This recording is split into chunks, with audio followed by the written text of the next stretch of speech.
Selamat datang di mata kuliah pengantar akuntansi lanjutan. Ya, ini agenda kita. Kormanya siapa ya? Saya lupa. Atau sudah atau belum ya? Sudah ya? Sudah, Pak. Siapa kormanya? Erika ya. Oh ya ya Erika ya Erika. Nanti dibantu-bantu ya. Serasa jadi Pak Tarno. Iya, Pak. Siap, Pak. Dibantu-bantu. Oke, sip. Nah, apa yang kita pelajari selama satu semester ini, kita akan bicarakan sekilas ya di awal.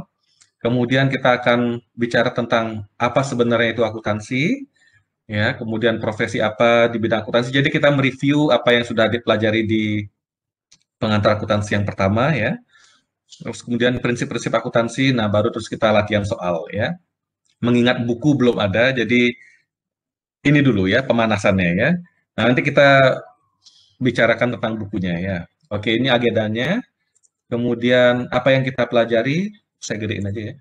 Nah, masih kelihatan ya? Masih tampilannya masih PowerPoint toh? Masih, Pak. Masih. Oke, sip. Masih, Pak. Nah, ya, sip, sip. Apa yang akan kita pelajari selama satu semester ini? Adik-adik rasanya sudah saya kasih yang namanya dokumen RPS, ya, rencana pembelajaran semester, itu bukan saya yang buat, ya. Kemudian ada file yang namanya RTM, apa itu? Rencana tugas mahasiswa kalau nggak salah ya. R-nya kalau nggak salah rencana ya. Rencana tugas mahasiswa, jadi itu secara sistematis, minggu keberapa, tugasnya yang mana, itu ya. Nah, itu lihatnya di RTM. Nah, ringkasannya seperti ini saya tampilkan. Ada 4 tugas, itu lagi-lagi bukan saya yang buat ya, jadi kalau marah jangan ke saya ya. Ngompor-ngomporin saya. Tugasnya 1, 2, 3, 4. Gitu ya. Ada yang dikumpul minggu pertama, minggu kedua. Nah, makanya saya punya inisiatif, ada kuis, karena di minggu pertama adik-adik belum punya buku, belum mengerjakan, gitu. Jadi, untuk bahan diskusinya kita pakai kuis versi saya gitu ya. Nanti minggu kedua dan seterusnya baru mengacu ke buku apa itu praktikum ya. Jadi minggu pertama sama kedua itu tentang persamaan akuntansi, mestinya tidak ada masalah ya. Ini hal yang sangat-sangat fundamental yang semua sarjana akuntansi mesti kuat konsepnya ya. Makanya selama dua apa istilahnya mata kuliah ini penekanannya di persamaan akuntansi ya. Kemudian minggu 3 sampai 5 di akuntansi perusahaan jasa ya. Kemudian 6 sampai seterusnya, sorry, ya 6 sampai seterusnya itu di akuntansi perusahaan dagang ya. Nah, bedanya apa ya nanti kita lihat ya. Sebelum UTS perusahaan dagang seperti apa, setelah UTS seperti apa. Oke, jadi ini sekilasnya. Nah, ini buku yang kita gunakan ya. Ada yang sudah pesan atau sudah dapat? Saya belum datang. Mudah-mudahan sore ini datang atau mungkin besok lah. Belum ada kabar dari si toko online itu. Ada yang sudah pesan atau sudah dapat? Silakan dihidupkan mikrofonnya. Sudah pesan, Pak, tapi belum datang. Sudah pesan. Syukurlah, ada temannya, syukurlah. Mana tadi tamunya udah masuk duluan, hostnya belum gitu ya. Terus yang lainnya sudah punya buku, dosennya belum, aduh bikin malu ya. Syukurlah kita malu sama-sama ya. Oke, jadi ini bukunya ya, jangan sampai salah fotokopi atau salah beli atau salah pinjam ya. Udah minjam salah lagi. Ya, ini bukunya Praktikum Pengantar Akuntansi 1. Menurut teman ya, saya tanya ada nggak buku keduanya takutnya setelah UTS. Oh ternyata untuk pengantar akuntansi lanjutan ini cuman sampai di pengantar akuntansi 1. Jadi tidak perlu beli buku atau minjem buku yang akuntansi keduanya ya. Cukup ini. Mudah-mudahan benar omongannya. Tapi saya percaya ya. Jadi cari yang edisi 5 dari Selfie Mona Lisa ya. Saya tidak menyarankan untuk membeli atau gimana, pokoknya mudah-mudahan semuanya bisa belajar gitu ya. Oke. Nah, ini apa yang saya tulis saya lupa ini. Nah, oke. Jadi adik-adik saya harapkan bentuk kelompok kalau tidak ada perubahan maka jumlah peserta adalah 35 orang ya.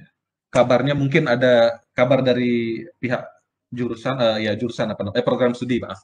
Itu katanya masih ada mungkin ada perubahan KRS gitu ya. Mudah-mudahan fix sudah 35, jadi adik-adik bisa bentuk 7 kelompok, ya.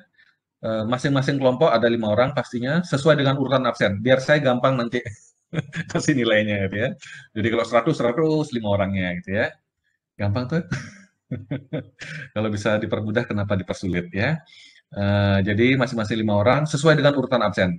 Nanti biar gampang, saya nanti buatin pakai Excel-nya, ya. Nanti adik-adik cek ada di kelompok mana, kemudian bisa tuker-tukeran nomor telepon, gitu ya.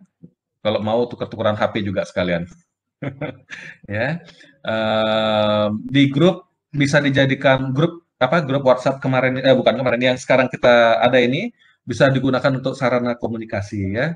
Jadi ya biar rame aja, ya, biar nggak sepi grupnya. Kemudian dinamika kelompok. Nah, ini sering sekali terjadi, ya. Pak, si A ternyata nggak mau kerja, gitu ya. Pak, si B, wah. Nah, apalagi kalau kelompok ini disusun oleh dosennya, gitu ya, bukan mahasiswa yang mencari teman kelompoknya. Jadi jadikan ini pelajaran, gitu ya. Terkadang nanti di dunia kerja dia harus ditempatkan di kelompok yang mungkin bukan membuat adik nyaman dan sebagainya, tapi belajarlah bekerja di lingkungan yang seperti itu, ya. Jadi gimana caranya membuat teman adik yang tadinya ogah-ogahan menjadi mau berpartisipasi, gitu ya, berkontribusi.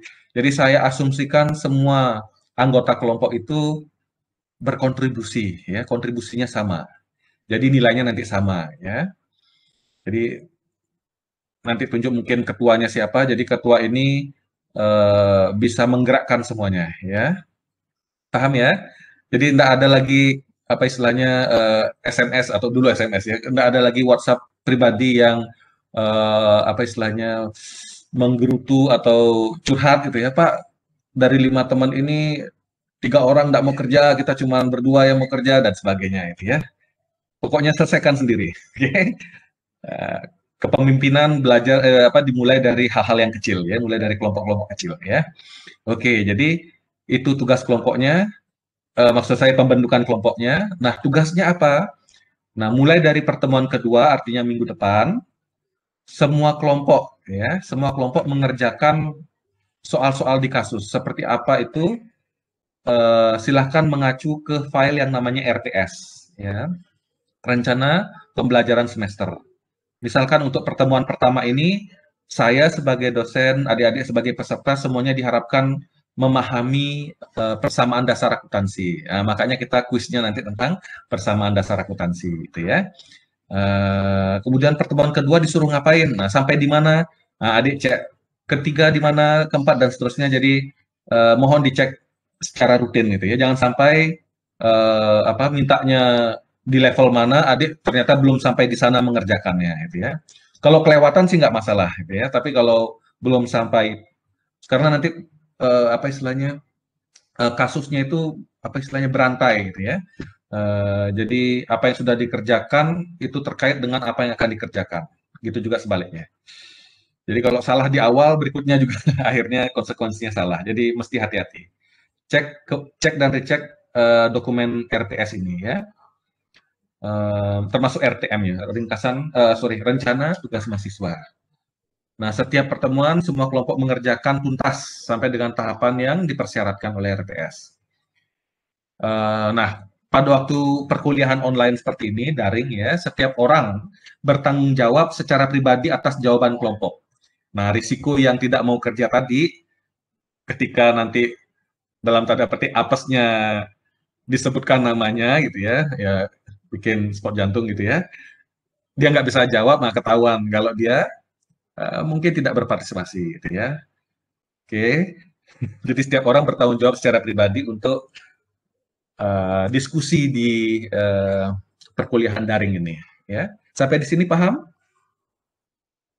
Paham, ya? Oke, wah pinter semua, pinter. Calon-calon A semuanya, ya. Nah, tujuan pembelajaran pertemuan pertama. Nah, adik bisa cek di RTS sambil jalan. Nah, adik-adik harus mampu katanya mencatat transaksi keuangan menggunakan persamaan akuntansi dan menyusun laporan keuangan yang sederhana. Oke. Di pengantar akuntansi 1, atau ya pengantar akuntansi 1 sudah sampai level ini, sudah bisa mencatat transaksi di dalam persamaan akuntansi sampai membuat laporan keuangan sederhana sudah ya? Sudah, Pak. Mantap, harusnya semuanya dapat nilai 100 kuisnya ya.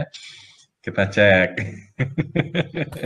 Oke, nah sekarang kita masuk ke review yang ya yang gampang-gampang dulu ya di awal-awal. Atau curhat dulu deh satu-satu. Saya pilih-pilih ya. Kormanya, adik milih jurusan akuntansi karena dari dalam diri sendiri atau perintah orang tua atau perintah sponsor? Gimana, Belum. Di Erika? Oke, baik Pak. Terima kasih atas waktunya. Jadi untuk milih akuntansi emang keinginan diri Aha, sendiri Oke, dan prospek kerjanya yang luas juga Pak. luar biasa, luar biasa. Terus adik siapa lagi tuh di bawahnya? Ya mungkin atau mungkin saya minta, adakah orang yang adakah adik-adik yang ternyata terdampar di akuntansi? Sesungguhnya hati kecilnya tidak pernah sedikit pun terbersit akan apa jatuh di jurusan akuntansi. Ada nggak? Karena saya mau curhat juga. Ada nggak? Ada nggak sebenarnya pengen jurusan musik misalkan atau jurusan matematika mungkin di MIPA? Ada nggak yang seperti itu?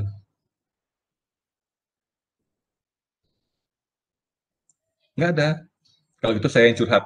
Saya sesungguhnya nggak dari dulu nggak suka akuntansi, serius. Waktu SMA apalagi mulai dari SMA sampai dengan saat UMPTN dulu namanya UMPTN, eh, untuk memilih jurusan mana saya harus berlabuh gitu ya. Saya sama sekali tidak ada niat untuk memilih akuntansi. Ini ya. Em, Bahkan dulu sempat sering bukan sempat sering bolos malah. Jangan diikutin ya.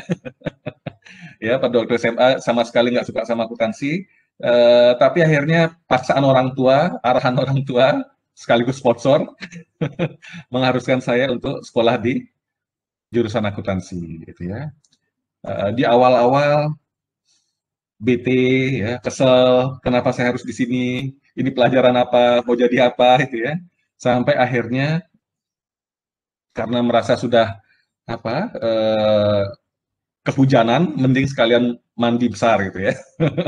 Karena sudah terlanjur terjerumus di sini, akhirnya mau tidak mau saya harus tekuni. Ya sampai akhirnya lulus S1, sampai akhirnya sekarang sedang S3, bahkan belum lulus S3 sudah ada yang menawarkan untuk postdoktoral gitu ya, S4 gitu ya. Jadi kadang kita nggak pernah tahu ya seperti apa kita nanti ke depannya. Padahal dulu saya pinginnya hukum atau hubungan internasional yang lagi dulu sedang ngetrennya itu ya. Ya, kita nggak pernah tahu. Oke, jadi saya mengasumsikan adik-adik semuanya yang 35 ini sama seperti Erika atas dasar keinginan kesungguhan dirinya. Berarti harusnya performanya jauh lebih bagus ya dari saya ya. Oke, nah ada yang bisa menceritakan dengan bahasa yang awam gitu ya. Kalau ditanya sama bapak ibunya, kan sudah dibayarin nih sampai minimal 1 semester kemarin. Terus ditanya misalkan pulang kampung, akuntansi itu apa sih? Ngapain aja sih? Apa sih yang dipelajari? Nah, ada yang bisa cerita nggak? Ayo, adik-adik, selain Erika, biar saya kenal juga. Saya, Pak. Siapa yang ngomong itu? Putu Dia. Ayu dia. Saya panggil siapa? Putu Ayu dia, Risma siapa? Dia aja. Dea, silakan Dea. Gimana? Menurut saya, akuntansi itu adalah proses pencatatan sama penafsiran dari transaksi akuntansi ke dalam jurnal akuntansi. Akuntansi itu juga dikatakan sebagai bahasa dalam ekonomi gitu loh. Oke. Untuk mengkomunikasikan transaksi dari suatu perusahaan atau bisnis tertentu. Oke, minimal 2 poin yang saya tangkap dari adik Dea ya. Yang pertama, katanya konon adik Dea itu akuntansi adalah ya suatu ilmu yang mempelajari proses pencatatan transaksi keuangan ya, spesifik ya, betul ya? Ya. Kemudian yang kedua poin yang tadi bagus disebutkan karena akuntansi itu adalah bahasanya dunia usaha itu ya. Tadi bahasa bahasa ekonomi gitu ya. Bahasa dalam ekonomi. Bahasa dunia usaha gitu ya, kurang lebih ya, bahasa bisnis ya.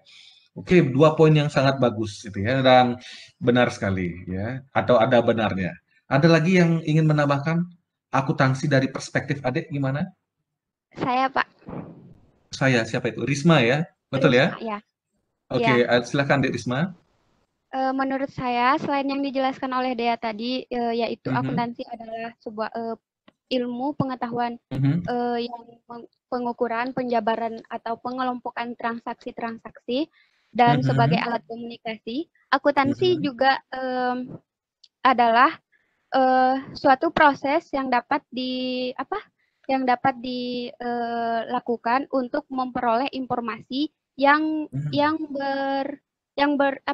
bermanfaat bagi pemakai informasi tersebut, yaitu manajer, investor, dan mhm. lain-lain. Serta juga akuntansi dapat menginterpretasikan dari transaksi-transaksi yang terjadi tersebut. Oke, luar biasa dari Dek Risma. Jadi poin yang dibuat sama Dek Risma ini adalah bahwa proses yang tadi disebutkan sama dia itu bisa menghasilkan informasi yang berguna bagi sejumlah pemakai atau apa istilahnya pemangku kepentingan itu ya, pemakai yang tertarik terhadap informasi akuntansi. Ada tadi disebutkan apa tadi saya manajer apa lagi tadi Investor sama pemilik investor sama dan lain dan pemilik. selamat dan lain-lain sama pemilik ya. Jadi akuntansi itu melibatkan penyampaian informasi kepada sejumlah pihak, gitu ya, singkat ceritanya. Yang kedua, gimana tadi menginterpretasikan. Jadi informasi yang disampaikan itu bisa diinterpretasikan untuk pembuatan keputusan dari masing-masing pihak tadi yang disebutkan tadi itu. Betul ya? Itu dua Ya. poinnya ya, luar biasa. Wah, pinter-pinter nih. Duh, mestinya saya yang belajar nih. Pantas tadi saya nggak bisa masuk ya, harusnya adik-adik yang jadi hostnya. Ada lagi mau buat poin yang lain? Silakan, silakan. Biar rame. Ada lagi nggak poin yang penting yang bisa disampaikan? Nggak ada? Pak, Oke, izin jadi, menambahkan. oh iya, silakan, silakan, silakan. Tadi Jadi siapa yang ngomong? menurut Oh, saya, Dewa Ayu, Anggi, Isyana, panjang ada lagi. Isyana titik-titik. Apa ini? Isyana Dewi. Iya. Isyana Dewi. Oke. Wah, kalau mau Menurut nyanyi silakan. Ya, ya, silakan, silakan. jadi menurut Panggilannya siapa? saya Panggilannya siapa? Panggilannya? Anggi Pak. Anggi, silakan di Anggi ya. Jadi menurut Ah, saya akuntansi itu proses pengukuran, pengidentifikasian serta penyajian informasi keuangan yang diambil dari data keuangan suatu perusahaan atau perorangan yang disajikan dalam satuan mata uang dan wah, berguna untuk mengambil keputusan. Mungkin itu menurut saya, wah, Pak. mantap. Lebih mantap lagi nih. Wah, maksudnya tadi sudah ada poin yang menjelaskan proses itu ya. Adik siapa tadi? Dia ya. Kemudian dari proses itu ada tadi adik siapa Risma. Koreksi kalau saya salah ya. Adik Risma menjelaskan dari proses tadi itu menghasilkan informasi. Nah, kemudian adik siapa Anggi lebih menjabarkan lagi prosesnya, betul ya? Tadi dijabarkan pertama katanya ada proses apa pengukuran itu ya. Betul ya? Pengukuran. Habis itu apa tadi? Pencatatan, betul ya? Apalagi Pengidentifikasian, penyajian informasi keuangan. pengendalian penyajian informasi keuangan. Oke, luar biasa. Dan nanti proses yang disebutkan sama siapa Anggi tadi itu akan kita pelajari sampai 1 semester ke depan. Lebih banyak ke praktiknya ya. Luar biasa. Ada lagi mau nambahin? Ada? Enggak? Oke, jadi semua yang adik sampaikan tadi tentang accounting itu kalau saya apa istilahnya ringkas lagi itu semuanya mengacu kepada yang adik lihat di screen ini ya. Accounting ada yang hitam tulisannya counting top ya. Sedangkan huruf A sama huruf C sebelum counting ini yang melengkapinya sebagai accounting itu saya buremin. Adik kelihatan seperti ini juga nggak? Ya, lebih samar-samar yang aci itu ya. Jadi accounting oleh banyak orang, bahkan bukan hanya mahasiswa yang sedang belajar akuntansi di semester awal-awal ini, bahkan praktisi pun yang sudah bersertifikat, itu seringkali di dalam benak mereka bahwa accounting itu adalah ya hitung-hitungan gitu ya. Yang sebuah proses yang panjang yang tadi adik sampaikan itu kemudian lebih banyak melibatkan aspek kuantitatifnya. Mulai dari mengukur tadi ya, mengidentifikasi, mengukur ini secara moneter, ini transaksinya berapa rupiah gitu ya. Jadi counting ya, menghitung, pada akhirnya nanti menghitung profit atau loss gitu, menghitung berapa dividen yang harus kita bagikan kepada pemilik atau pemegang saham, ya segala macam hitung-hitungan ya. Hitung-hitungan untung rugi lah kalau bahasa kasarnya itu ya. Akuntansi itu seringkali disebut orang yang selalu hitung-hitungan sama untung sama ruginya itu ya. Nah, sesungguhnya ilmu akuntansi itu tidak hanya soal hitung-menghitung untung rugi dan sebagainya, tetapi dia adalah juga account ya. Bukan hanya counting, menghitung, tetapi juga to account for. Jadi apa kalau bahasa Indonesia to account for berarti mempertimbangkan juga atau ya, mempertimbangkan hal-hal selain keuangan, hal-hal selain kuantitatif yang disebutkan tadi.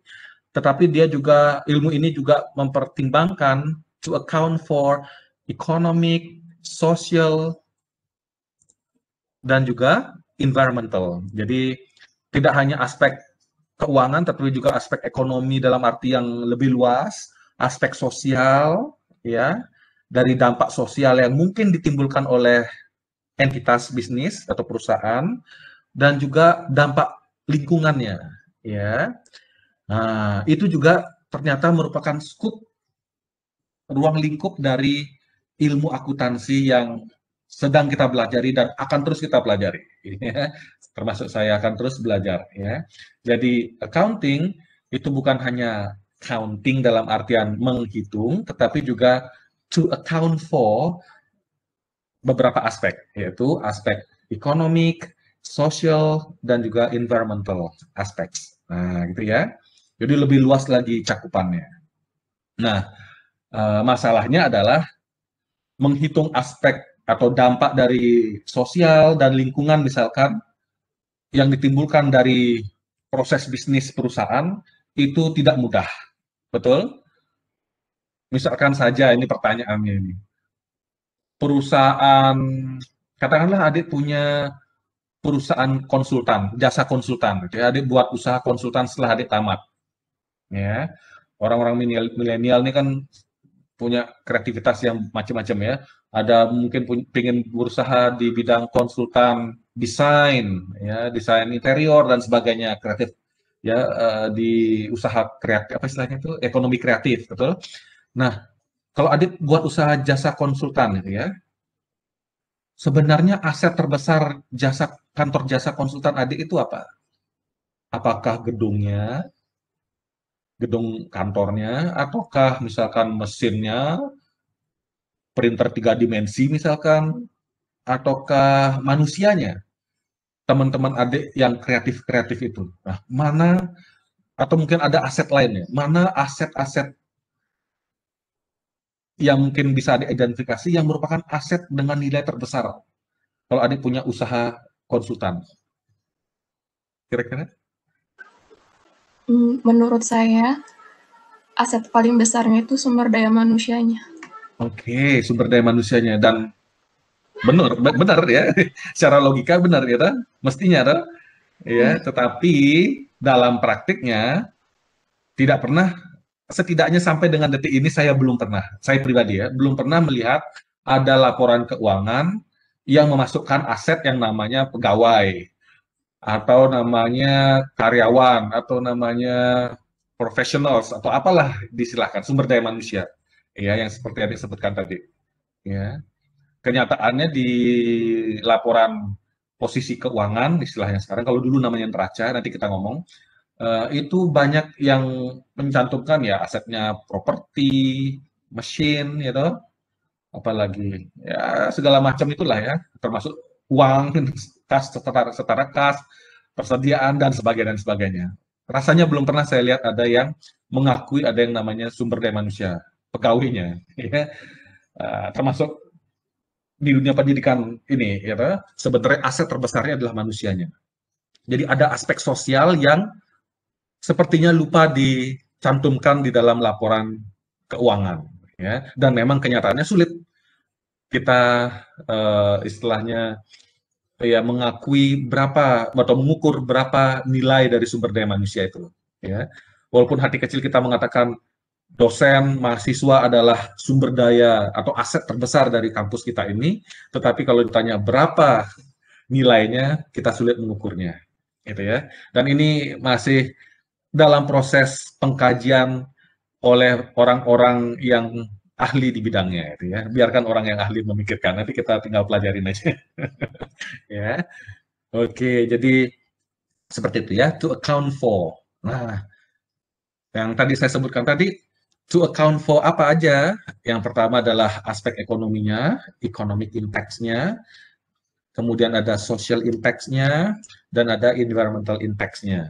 Dan impacts ini atau dampak ini itu bisa jadi dampaknya langsung, bisa jadi tidak langsung, ya, second order impacts. Ya. Ini nggak usah dipelajari secara ini, didengerin aja. Saya record ya ini ya, nanti saya masukkan ke YouTube, wah, jadi YouTuber. Nanti adik bisa putar-putar itu ya. Kalau ada yang kelewatan bisa diputar lagi ya.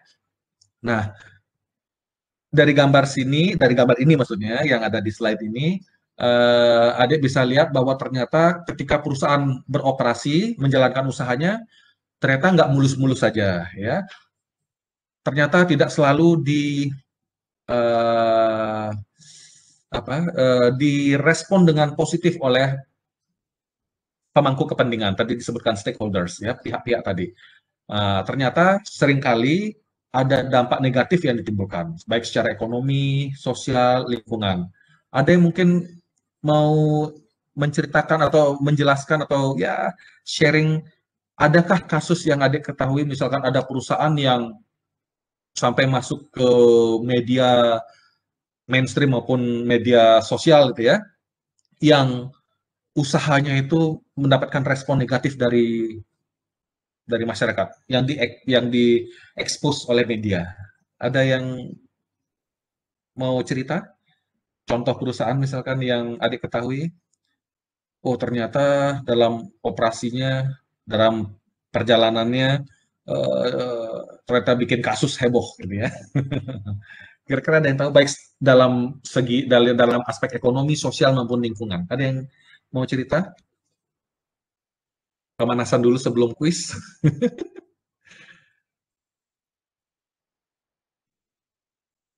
Belum lama misalkan kasus Jiwasraya, ada yang tahu? Kasus Jiwasraya, kasus Asabri, ya, asuransi plat merah itu ya. Ya secara ekonomi memberikan dampak langsung bagi pemegang asuransi tentu saja ya, yang membayar asuransi tiap bulannya itu ya, setiap periodenya, entah tiap bulan atau apa ya.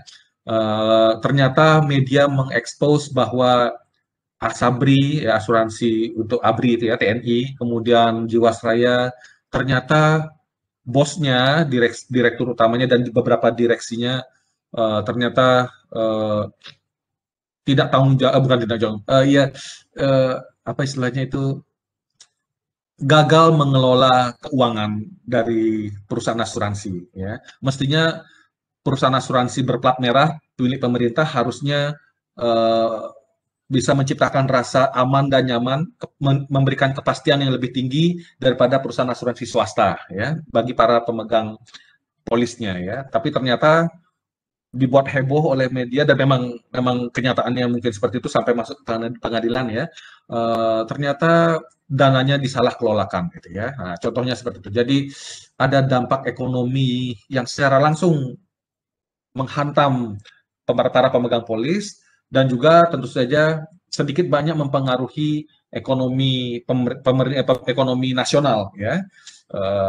Karena itu menyangkut perusahaan yang berplat merah itu ya.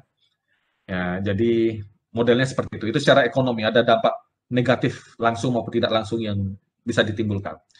Ya, kemudian dampak sosial. Gimana? Ada contohnya nggak?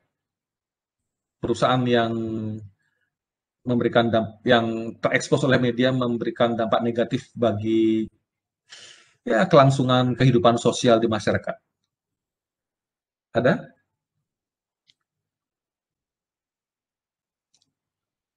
Contoh-contohnya ada nggak?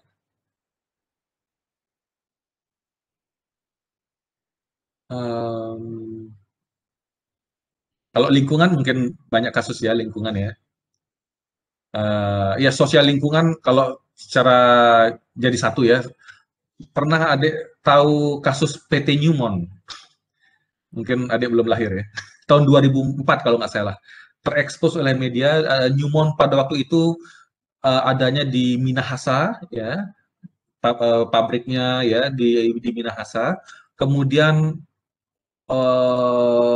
mendapatkan apa istilahnya itu protes dari masyarakat sekitar, berarti dia menimbulkan dampak sosial ya, bahwasannya proses produksinya ini perusahaan tambang ya dari Amerika Serikat Newmont itu menimbulkan pencemaran lingkungan ya ini tuduhan dari masyarakat sekitar ya, bisa dicek di websitenya, di Google dicek aja ya, itu menimbulkan pencemaran lingkungan di kali atau sungai ya, kemudian selama bertahun-tahun ya, yang akhirnya menimbulkan penyakit di masyarakat saat itu, yang dugaannya adalah jenis penyakit yang pernah terjadi di Jepang yang namanya Minamata, nama penyakit nanti dicek ya, Minamata Newmont itu keluar, itu sampai proses pengadilan dan sebagainya ya. Jadi kelangsungan bisnis perusahaan bisa terancam kalau perusahaan tidak berhati-hati di dalam mengelola bisnisnya ya. Jadi yang mestinya bisa memberikan dampak positif bagi ekonomi, sosial dan lingkungan, kalau tidak hati-hati justru secara ekonomi dia bisa rugi karena harus ganti rugi gitu, karena tuntutan masyarakat tadi. Kemudian yang kedua, acceptance atau penerimaan dari lingkungan sekitar menjadi rendah, menjadi tidak legitimate lagi gitu. Di demo terus gitu ya, pada akhirnya ya merasa tidak nyaman pindah gitu ya. Kemudian yang ketiga lingkungan ya, lingkungan ini bisa termasuk lingkungan apa istilahnya biotik maupun apa istilahnya ambiotik gitu ya, pelajaran biologi ya, jadi semacam itulah ya. Jadi mestinya perusahaan itu beroperasi haruslah secara ekonomi menguntungkan gitu. Kalau nggak untung gimana kita bisa menyalurkan CSR misalnya kepada masyarakat gitu, gimana kita bisa membantu melestarikan lingkungan. Jadi untung itu mesti, tapi tidak segalanya ya. Jadi pertama economically profitable itu harus dipikirkan, yang kedua adalah socially acceptable, masyarakat sekitar menerima nggak bisnis kita gitu ya, entah produk kita atau ya segala macam termasuk cara menjalankan bisnis kita itu ya. Seperti tadi Newmont di demo habis-habisan oleh masyarakat sekitar karena katanya menyebabkan pencemaran lingkungan dari di demo. Jadi masyarakat menolak gitu ya. Ada social rejection, bukan social acceptance. Dan yang ketiga adalah environmentally sustainable. Jadi secara lingkungan mestinya lestari gitu ya. Dibagusin itu mestinya sungai, bukan dikotori. Nah, seperti itu ya. Nah, jadi seperti itu. Jadi inilah yang mestinya akuntansi pelajari. Ya. Dan sekarang trennya adalah perusahaan tidak hanya membuat laporan keuangan, ya, nanti kita sebutkan berapa laporan keuangan, bukan hanya itu saja yang mesti diproduksi, tetapi juga ada laporan non keuangan yang mengcapture, menangkap tiga aspek ini, ya, aspek ekonomi, sosial dan lingkungan, bahkan governance juga. Ya, nanti ada laporan yang namanya sustainability reporting, sustainability report untuk laporannya. Prosesnya namanya sustainability reporting. Itu juga merupakan bagian dari akuntansi, ya. Sip ya. Jadi akuntansi itu sebenarnya bukan hanya sekedar mendebet atau mengkredit. Oke lah di awal semester ini adik-adik skupnya tentang itu, tapi nanti ke depan kalau nanti adik sudah semester berapa gitu ya, bisa menjelaskan ke teman-temannya yang di manajemen atau di ilmu ekonomi pembangunan, akuntansi itu nggak sekedar catat-mencatat debit kredit, ya. Bukan hanya menghitung berapa untung berapa ruginya, tetapi juga mempertimbangkan persoalan ekonomi, lingkungan dan apa sosial dan lingkungan ini. Oke, sip ya. Nah, kemudian profesi di bidang akuntansi, ya. Nah, ada banyak pilihan kalau adik menekuni akuntansi, ya. Tadi disebutkan oleh siapa Dea ya, bahwa akuntansi itu adalah ilmu apa? Apa tadi saya lupa. Bahasanya dunia usaha, betul ya? Bahasanya dunia usaha. Dan itu memang benar, ya. Jadi kalau adik belajar akuntansi maka adik mempelajari bahasanya bisnis, gitu ya. Itulah sebabnya orang yang berlatar belakang akuntansi, menekuni akuntansi biasanya ditaruh dimanapun dia sukses, ya. Karena yang dia pelajari adalah proses dari bisnis, kemudian sudah biasa dengan bahasa-bahasa bisnis, gitu ya. Oke, nah, contohnya misalkan Pak Ignatius Jonan, ada yang kenal Ignatius Jonan? Semua kenal ya? Nah, cuman masalahnya Pak Ignatius Jonan nggak kenal kita ya. Kita semua kenal mereka. Pak Ignatius Jonan. Pak Ignatius Jonan latar belakangnya akuntansi dari UNAIR ya, Universitas Airlangga, UNER ya, Airlangga Surabaya. Kemudian bekerja di sektor keuangan, lama di kalau nggak salah di Citi ya, Citibank ya. Latar belakangnya akuntansi, di sektor keuangan bekerjanya tiba-tiba dipanggil oleh salah satu menteri, temannya dia waktu sekolah S2 itu ya, diminta mengelola kereta api, gitu, dari sektor perbankan, banting setir di sektor transportasi, gitu ya. Kereta api yang masalahnya sangat banyak, gitu ya, dan ternyata sukses besar, gitu ya. Jadi itu contoh yang semoga bisa menginspirasi adik-adik, ya. Jadi kalau tadinya berpikir, wah saya salah jurusan nih, saya nggak suka akuntansi seperti saya sendiri ya. Jadi karena sudah terlanjur di semester kedua seperti sekarang, pelajari ya. Nanti saya kira sangat bermanfaat ya, karena adik bisa masuk ke bidang manapun ya. Karena pada akhirnya jurusannya apapun gitu ya, pada akhirnya juga kita harus bisa nyari duit gitu. Dan akuntansi mengajarkan kita, menginspirasi kita caranya nyari duit. Oke. Nah, alternatif pertama adik bisa kerja di kantor akuntan publik. Ya, ada yang bercita-cita kerja di gambar yang sebelah kiri ini? Di sebelah kiri kita ada yang namanya PwC. Ada yang tahu apa itu PwC?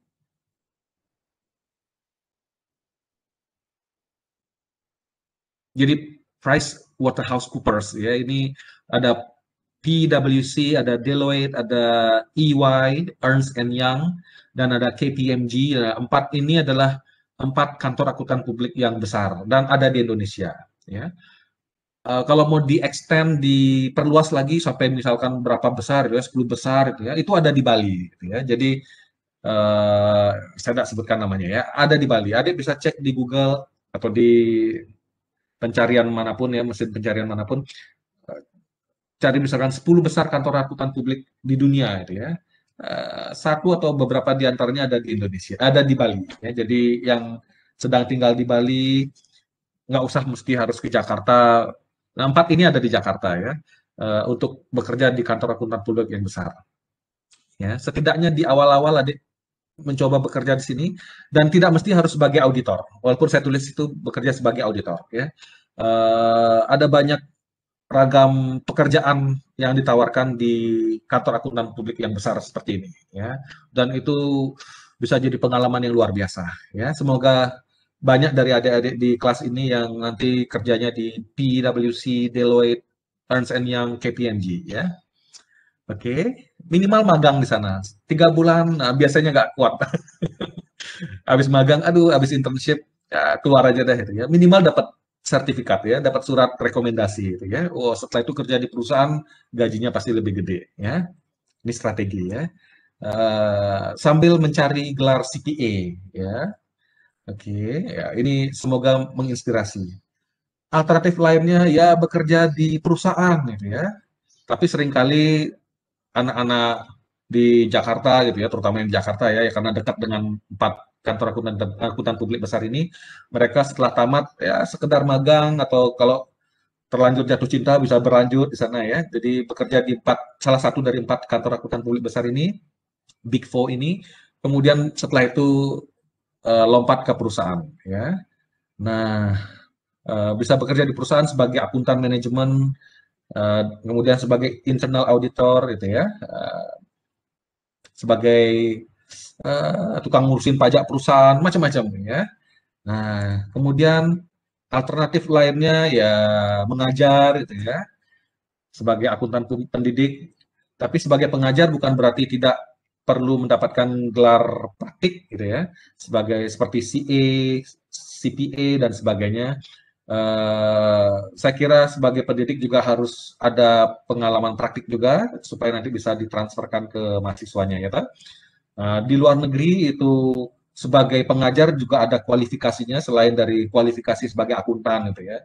Jadi semuanya sekarang serba bersertifikat. Ya. Karena kalau sesuatu atau seseorang yang tidak bersertifikat, orang yang melihatnya dari luar agak ragu-ragu gitu ya. Oke. Nah, jadi segalanya ada sertifikatnya sekarang. Menikah ada sertifikatnya ya. Pacaran nanti siapa tahu nanti pacaran juga harus ada sertifikatnya. Jadi ada beberapa pilihan gelar sertifikasi profesional setelah adik lulus S1 ya. Bisa ambil chartered accountant ya, CA, ada certified public accountants kalau di Indonesia ya, certified public accountants. Kalau di Australia CPA-nya namanya certified practicing accountants. Jadi setelah tamat S1 kalau mau praktik akuntansi mencari dokter umum gitu ya contohnya. Nah, itu gelarnya CPA kalau di Australia. Tapi kalau di Indonesia CPA itu konotasinya atau orientasinya umumnya kalau mau di kantor akuntan publik ya. Oke, kemudian ACCA ini gelar dari Inggris ya contohnya. Jadi Association of Chartered Certified Accountant kalau nggak salah ya. Kemudian ada CMA, ada yang dari Inggris, ada yang dari Indonesia nggak? Indonesia namanya CPMA ya, ada P di tengah-tengahnya. Setelah C, Certified apa ya? Professional Management Accountant kalau nggak salah. Kalau versi Indonesianya, CMA ini gelar dari bisa dari Australia, dari UK juga ada, Kanada, Amerika juga lain-lain ya, badan yang menerbitkannya. Jadi kalau mau bekerja sebagai manajemen accountant, kerja di perusahaan, CMA adalah jalur yang pas. Ya. Kalau senang sama saham, model-model begitu pasar modal, ambilnya di CSA. Ya. Kalau nggak salah ini certified atau chartered kalau nggak salah ya, chartered security analyst ya, CSA.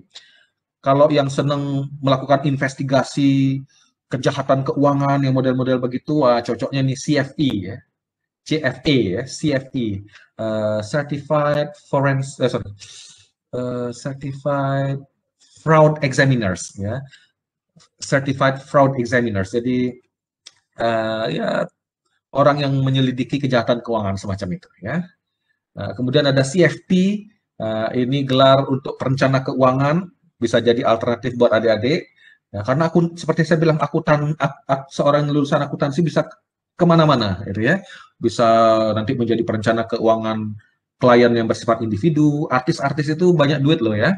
Jadi adik bisa, kalau punya jaringan yang luas, mereka yang pusing mikirin kemana harus membelanjakan uang, mengatur uangnya, nah itu tugasnya perencana keuangan. Dengan latar belakang akuntansi, belajar perencanaan keuangan, makin mantap lagi ya, memberikan jasa konsultasinya. Ya. Kemudian CFA ya, ini Chartered Financial Analyst kalau nggak salah ya, Chartered Financial. Ini gelar yang bergengsi, satu-satunya di dunia. Gitu ya. Kalau yang tadi CMA, CPA itu di tiap negara ada lembaga yang mengeluarkan. Kalau CFA ini satu, the one and the only. Gitu ya.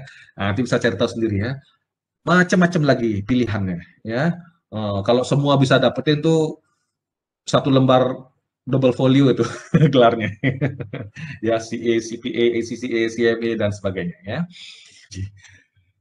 Prinsip-prinsip akuntansi. Nah, udah belajar tentang yang ini nggak? Minimal 1-2 prinsip-prinsip ini? sebelum kita ngomongin prinsip-prinsip ini, ya, saya ingin ngasih tahu ke adik-adik bahwa akuntansi kita punya sebuah kitab suci ya yang namanya SAK, betul ya? Standar Akuntansi Keuangan. Ya, ada banyak tipe-tipe SAK, ada SAK berbasis IFRS, ada ETAP dan sebagainya. Kita tidak terlalu masuk ke sana, tapi kitab suci kita adalah Standar Akuntansi Keuangan. Seperti halnya orang hukum, kitab sucinya ya mungkin KUHP, KUHAPER, ya, model-model begitu ya. Nah, pelan-pelan adik coba baca-baca ya selama kuliah di sarjana akuntansi ya. Nah, SAK itu standar akuntansi keuangan itu disusun berdasarkan prinsip-prinsip ya, sehingga namanya principles based standard ya. Standar yang berbasis prinsip, bukan berbasis aturan, bukan rules based ya. Jadi bedanya antara apa istilahnya principles based sama rules based standards adalah kalau standar yang berbasis prinsip itu singkat cerita itu adalah standar yang apa istilahnya yang memberikan guidance ya, memberikan guidance. Pokoknya gini, prinsipnya sepanjang begini, oke, silahkan gitu ya. Sedangkan kalau yang rules based berdasarkan aturan, yaitu seperti sebuah aturan hukum yang mengikat. Jadi standar akan berbunyi Anda harus begini. Kalau tidak begini, maka Anda akan dihukum. Gitu. Ada penaltinya, ada punishment-nya dan sebagainya ya. Dan prinsip standar akuntansi itu lebih ke prinsip bukan ke aturan. Nah, itu ya. Oke. Jadi prinsip-prinsip apa saja? Yang pertama adalah entity principle. Ya, bukan entity ya, tapi entity principle. Atau lebih lengkapnya business entity principle. Ada yang mau menjelaskan apa yang dimaksud dengan business entity principle ini? Karena nanti kuisnya masuk ke prinsip-prinsip ini. Silakan, Dek. Siapapun bisa bicara. Mohon izin menjawab, Pak. Yuk, siapapun boleh. Yuk, Putu Mega Anjari, silakan. Jadi prinsip entity principle ini adalah prinsip yang menyatakan bahwa pencatatan keuangan perusahaan dan juga kekayaan pribadi pemilik itu harus dipisahkan, Pak. Oke, luar biasa. Harus dipisahkan ya. Apalagi kalau perusahaannya perusahaan besar itu ya, PT itu ya. Bahkan untuk usaha dagang sekalipun, adik punya warung, punya toko gitu ya. Biar kecil, biar besar, itu mestinya itu ada pemisahan tadi, yang adik bilang tadi, betul sekali. Jadi aset perusahaan mestinya dipisahkan sama aset personal, ya. Jadi jangan sampai adik dapat uang warung gitu ya, itu adik rasa sebagai uang personal yang bisa dibelanjakan, gitu ya. Selain aset, utangnya juga harus dipisahkan. Mana utang personal, mana utang warung, utang dagangnya sendiri, gitu ya, utang usahanya sendiri. Jangan sampai untuk membayar utang personal ditagih sama debt collector misalkan, yang dipakai uang warung, uang usaha, uang perusahaan, gitu ya. Nah, yang begini-begini prinsipnya sangat simpel, tetapi dalam prakteknya, terutama untuk perusahaan yang di mana pemiliknya adalah juga apa istilahnya, pemiliknya adalah juga pekerja, gitu ya. Digabung-gabungin semuanya ya, utangnya dia, utangnya perusahaan, uangnya dia, uangnya perusahaan, semuanya digabung. Nah, nanti adik setelah belajar akuntansi, setelah belajar prinsip akuntansi sekarang ini, adik bisa kasih nasihat ke orang tua yang lagi buka warung misalkan, ya, Pak, pisahin dong. Nah ya, ini uangnya, uang usahanya, ini uang kita, ini utang kita, ini uang perusahaan, ya, uang usaha maksudnya. Jadi ketika ada pemisahan yang jelas, maka semuanya akan lebih tertib, gitu ya. Jadi tugas dari akuntansi adalah mengadministrasi apa istilahnya, mengadministrasi aset, kewajiban dan juga modal, gitu ya. Kemudian yang berikutnya periodicity. Apaan nih? Ada yang mau membantu menjelaskan prinsip periodisitas. Siapa yang bicara? Izin Risma. Pak. Yuk, silakan. Hantam saja, hantam saja. Gimana, Dek? Yang mau ngomong siapa ini? Sepertinya ada dua. Yang mana dua lah, boleh aja. Silakan. Saya, Pak. Ngomong aja. Boleh. Saya nggak mau nyebut, ngomong aja. Setelah ngomong baru saya sebut. Aneh toh? Ngomong aja yuk. Siapa jadi? Yang prinsip yang kedua. Prinsip Langsung dari perioditas itu adalah Iya. asumsi dasar bahwa aktivitas ekonomi suatu perusahaan dibagi ke dalam periode-periode. Contohnya tuh laporan keuangan disajikan per bulan atau per tahun. Oke. Gitu, Pak. Boleh. Siapa lagi yang mau bicara? Saya suka kerusuhan ini. Terkadang rusuh itu nikmat untuk dilihat ya. Kalau grup WA sepi itu nggak bagus ya. Siapa? Mita ya, kalau nggak salah tadi sempat muncul. Mita ya. Mita mau menambahkan atau menyanggah? Gimana?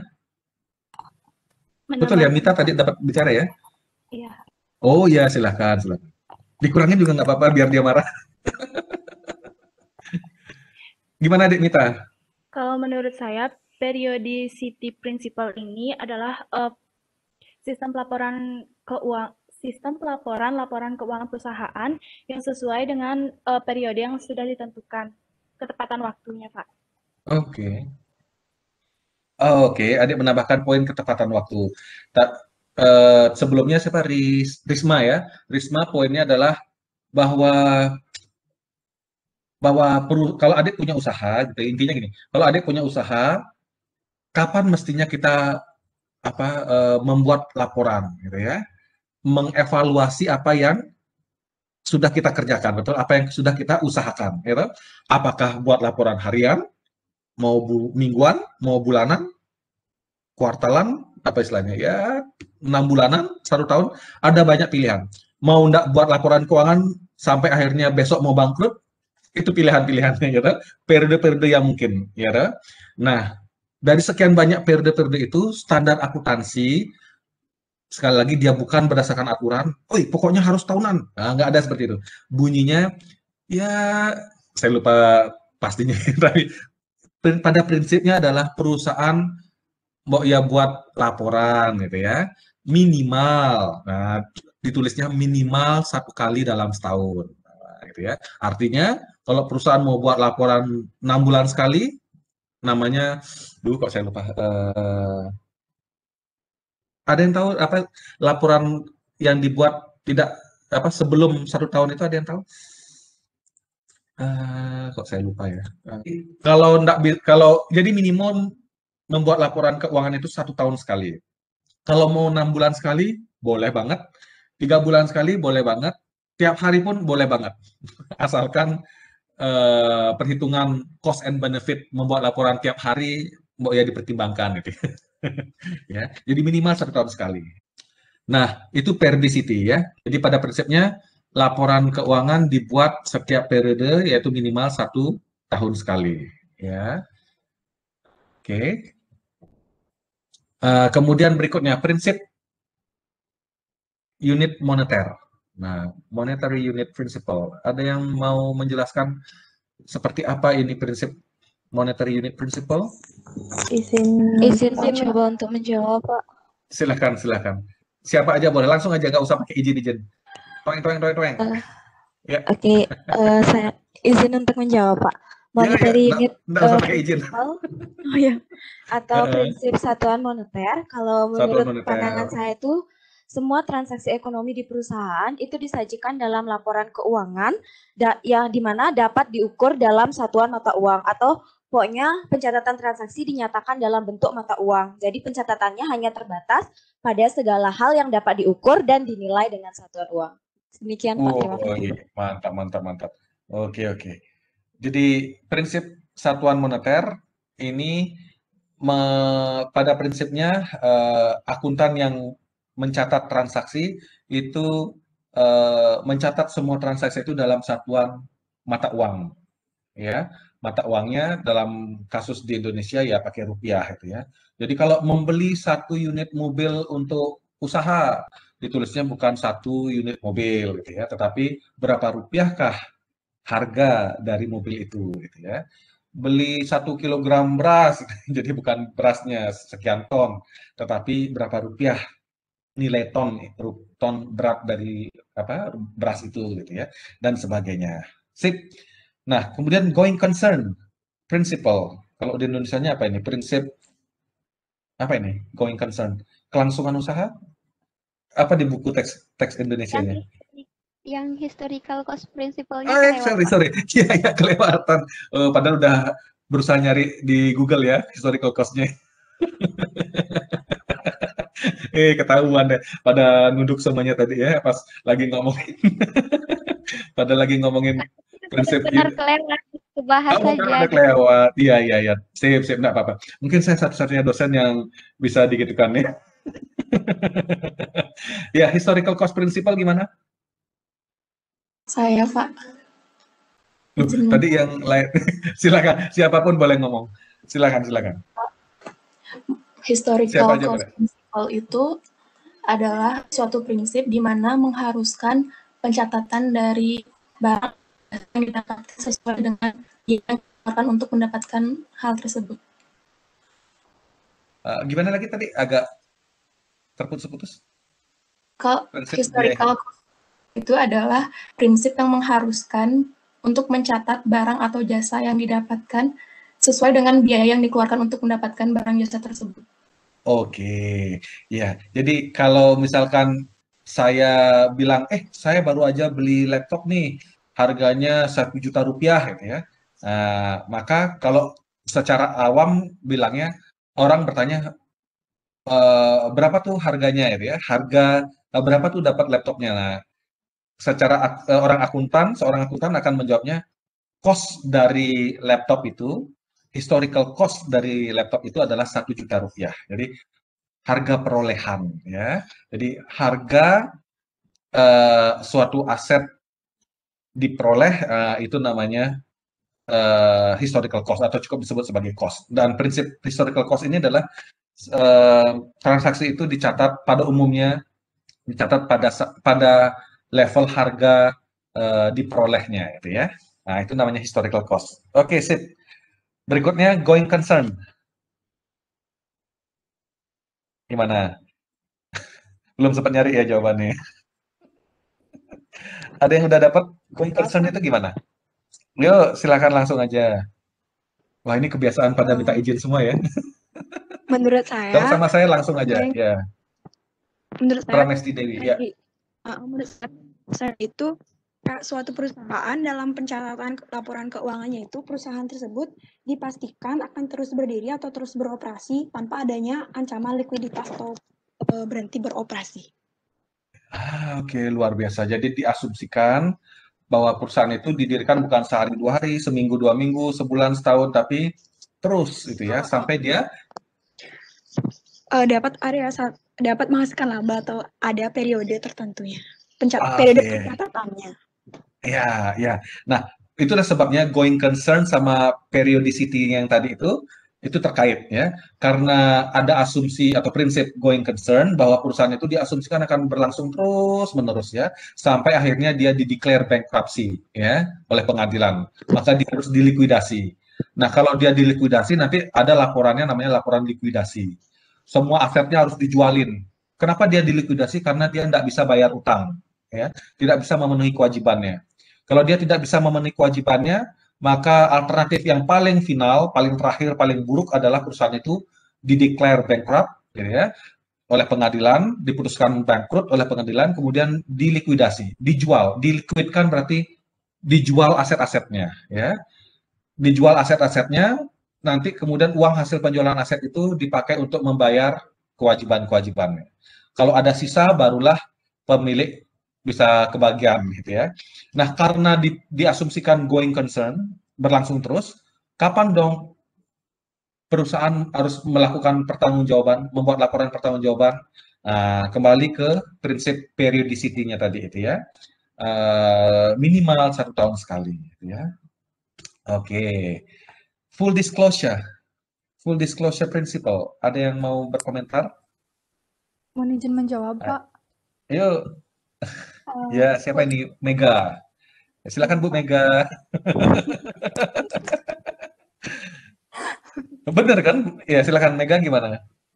Jadi prinsipal ini kalau dalam bahasa Indonesia artinya prinsip pengungkapan penuh. Jadi dalam akuntansi Iya. tersebut segala informasi keuangan tersebut harus diungkapkan secara penuh karena akan mempengaruhi pengambilan keputusan ke depannya. Seperti itu, Pak. Wih, mantap, mantap. Iya, jadi karena tadi siapa ya saya lupa lagi ya tadi bahwa akuntansi itu Risma ya kalau nggak salah ya apa menghasilkan informasi kemudian informasi itu nanti diinterpretasikan ya dianalisis oleh pengguna laporan keuangannya. Nah, karena nanti informasi itu harus akan dilakukan analisis oleh pengguna, maka perusahaan yang membuat laporan itu mestinya mengungkapkan secara penuh, gitu ya. Nah, di mana kira-kira full disclosure ini dilakukan di laporan keuangan? Ada yang tahu? Kalau kita lihat laporan posisi keuangan kan cuma ada aset, kewajiban, ekuitas, ya kan? Di mananya ada full disclosure, katanya harus diungkapkan secara penuh. Misalkan asetnya berupa kendaraan.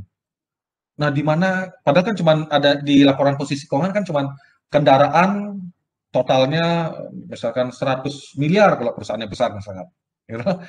Nah, di mana bisa ada informasi yang mengungkap secara penuh kendaraan mana saja, apa saja, tahun berapa, kalau ada penyusutan, nah memang wajib ya.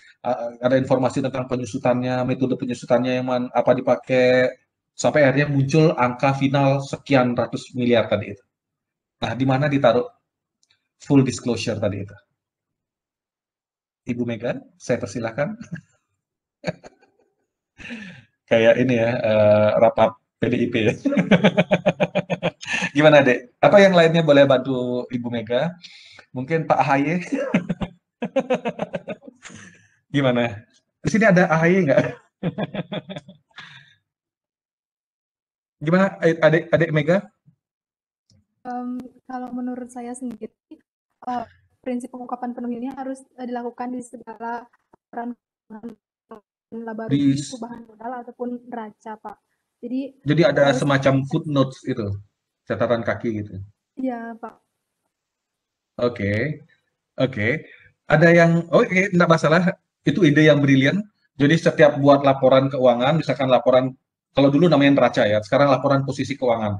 Jadi aset, uang misalkan 100 miliar, jadi uangnya itu dikasih tanda huruf A gitu ya, di bawahnya A, footnote-nya, uang sebesar 100 miliar terdiri dari uang yang disimpan di bawah tempat tidur 1 miliar, uang ditaruh di bank A sekian miliar gitu ya.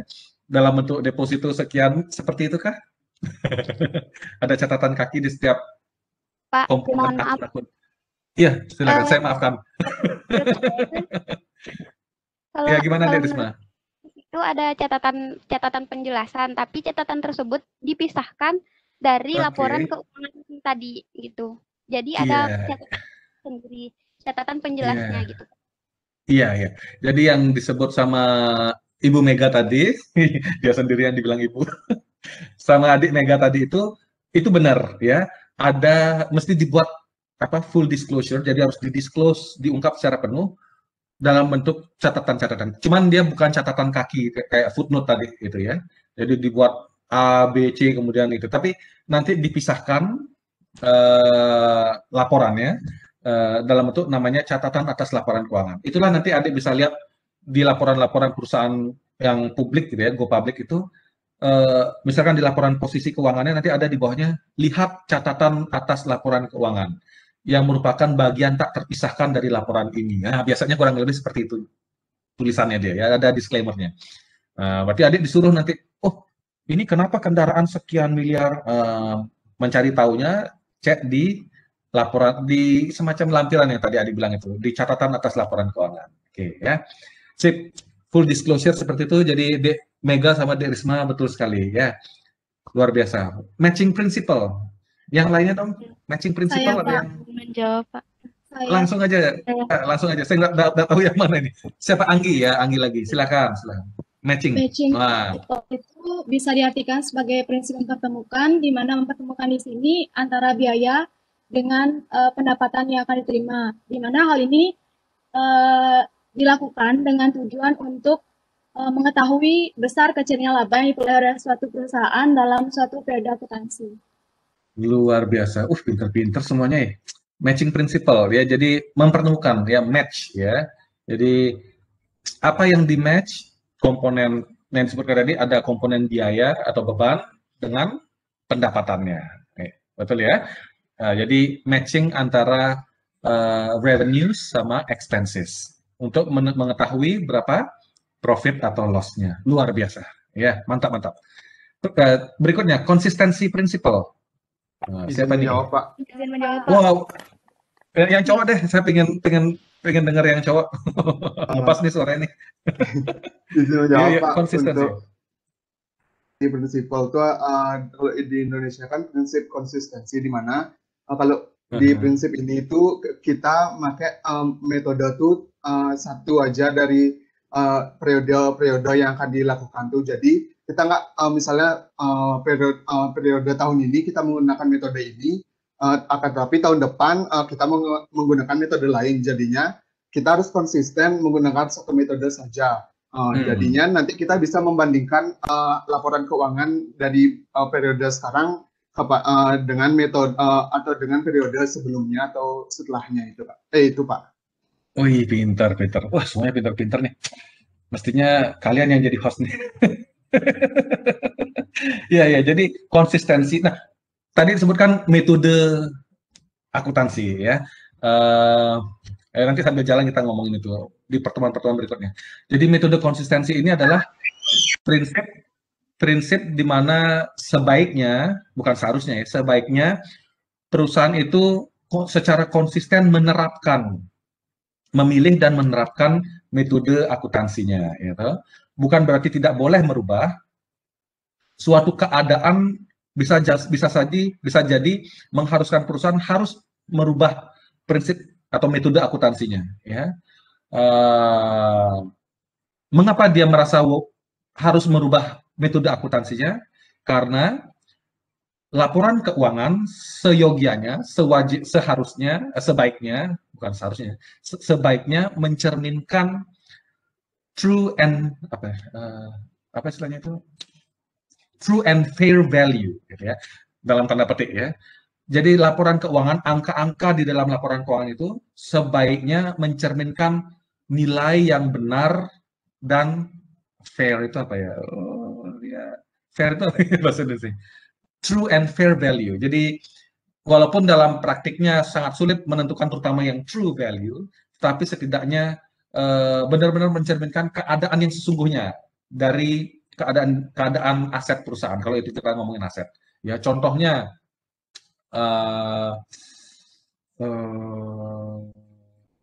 ya misalkan aset kendaraan tadi, ya yang gampang aja. Kendaraan kita sedari awal kita susutkan, depresiasikan dengan menggunakan metode straight line method. Metode apa kalau di Indonesia straight line method, garis lurus, betul ya? Metode garis lurus istilahnya. Nah, jadi setiap periodenya itu sama gitu ya, pukul rata beban depresiasinya, betul ya? Dan juga dicatat akumulasi depresiasinya. Nah, kemudian suatu ketika sedang jalan menggunakan metode depresiasi garis lurus itu, ternyata kenyataannya aset itu mengalami penurunan yang drastis, gitu ya.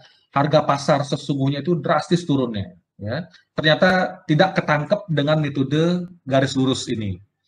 Nah, dalam kasus demikian, perusahaan bisa, kalau dirasa ini akan berlangsung terus-menerus, waktunya sangat lama, depresiasi yang mendalam ini, maka perusahaan bisa mengubah metode depresiasinya. Jadi sekali lagi, mengubah metode akuntansi, termasuk depresiasi tadi, diperkenankan oleh prinsip konsistensi sepanjang ketika dia melakukan perubahan metode, dia harus mengungkapkan secara penuh, full disclosure lagi, plus diterapkan juga konsisten, jangan hanya di periode itu saja dirubah, kemudian periode berikutnya balik lagi ke garis lurus, ya. Nah, itu kemudian dan yang paling penting adalah metode yang baru dipilih dan diterapkan itu lebih mencerminkan true and fair value ya dari aset tersebut, gitu ya, paham ya? Jadi angka yang ada di laporan keuangan itu sebaiknya lebih mencerminkan nilai, mencerminkan keadaan ekonomi yang sesungguhnya dari perusahaan, gitu ya. Oke, jangan sampai merubah metode hanya untuk sesaat untuk mempercantik laporan keuangan. Intinya itu. Tapi kalau tidak ada sesuatu hal yang menyebabkan harus melakukan perubahan metode, sebaiknya diterapkan secara konsisten. Sip. Yang terakhir, materiality. Satu orang, ayo. Terakhir nih. Habis itu kita kuis. Yuk. Siapa? Jadi prinsip ini Puja Astiti. Ya. Pencatatan dan pengukuran informasi yang dilakukan secara material atau bernilai nominal sehingga kita dapat mengoreksi sehingga kita dapat menentukan laporan keuangan itu dapat ditulis ulang atau hanya dikoreksi saja. Oke, sip. Ada lagi yang lainnya? Prinsip materialitas, semuanya sepakat dengan? Ya, silakan. Siapa yang bicara? Belum muncul? Mita, ya. Kalau menurut saya prinsip materiality principle ini ketika melakukan pencatatan laporan keuangan, perusahaan tersebut harus mencatat semua aset yang dimiliki oleh perusahaan. Karena kecil apapun aset tersebut nantinya akan mempengaruhi keputusan. Sekecil apapun, oke. Sekecil apapun asetnya harus dicatat sebagai aset, begitu. Diakui sebagai aset. Betul ya? Poinnya dari Mita. Oke. Jadi jadi Mita sama Komang Puja Astiti tadi ada benarnya ya. Jadi terkait persoalan nominal yang dicatat di dalam laporan keuangan, dicatat di dalam jurnal, ya, dalam jurnal perusahaan. Tapi intinya begini, ini memang perdebatan ya. Sesuatu yang material itu seperti apa? Material itu kalau bahasa sehari-harinya itu namanya kurang lebih signifikansi. Sesuatu yang material dalam akuntansi itu adalah sama artinya kurang lebih maknanya adalah seberapa signifikan itu barang. Ya, sama makanya tadi adik Mita ya mencoba berargumen sekecil apapun nilai dari aset tersebut itu harus dicatat, begitu ya Dek ya? Oke. Kalau adik Komang juga kurang lebih prinsipnya seperti ya, betul ya? Nah, ini memang persoalan dan perlu adik catat bahwa akuntansi itu penuh dengan judgement dan asumsi ya, dan dalam hal ini adalah judgement, pertimbangan ya, intuisi dari akuntan. Perusahaan A, akuntan di perusahaan A tingkat materialitasnya akan berbeda dengan akuntan B di perusahaan yang lain gitu ya. Padahal size perusahaannya sama, ya, ukuran perusahaannya sama. Karena mereka menggunakan pertimbangan profesional sendiri-sendiri ya. Intinya begini, yang disebut dengan material itu adalah seberapa besar nominal, tadi adik sebutkan, seberapa besar nominal dari suatu akun itu disebut material. Itu akan disebut material ketika salah saji dari nominal tersebut itu akan menyebabkan pemakai laporan keuangan salah dalam mengambil keputusan, gitu ya. Ya, seberapa? Jadi gini, perusahaan dengan total aset 1 miliar, maka selisih 1 juta rupiah dalam pencatatan mungkin dianggap tidak material, tidak signifikan bagi akuntan A. Tetapi bagi akuntan B, bisa jadi mungkin dia menganggap 1 juta itu material. Sekecil apapun yang tadi adik sebutkan tadi. Jadi memang di dalam prakteknya, judgement mengenai materialitas ini masih debatable, ya, masih sangat subjektif. Gitu ya. Meskipun literatur banyak memberikan arahan, begini loh cara menghitung materialitasnya. Jadi 1 juta itu mestinya tidak material bagi yang beraset 1 miliar rupiah. Tetapi kenyataannya ada juga perusahaan menganggap 1 juta itu adalah material, sehingga kalau itu adalah penggelapan, maka penggelapan 1 juta rupiah di perusahaan dengan aset 1 miliar adalah juga kejahatan, gitu ya. Tetap kejahatan, gitu ya. Jadi debatable. Jadi kedua adik-adik tadi, adik Komang dan adik Mita, semuanya benar, ya. Jadi intinya lagi, kalau saya rangkum, materialitas itu adalah prinsip yang apa ya bahasanya, bahasa awam, prinsip yang menyatakan bahwa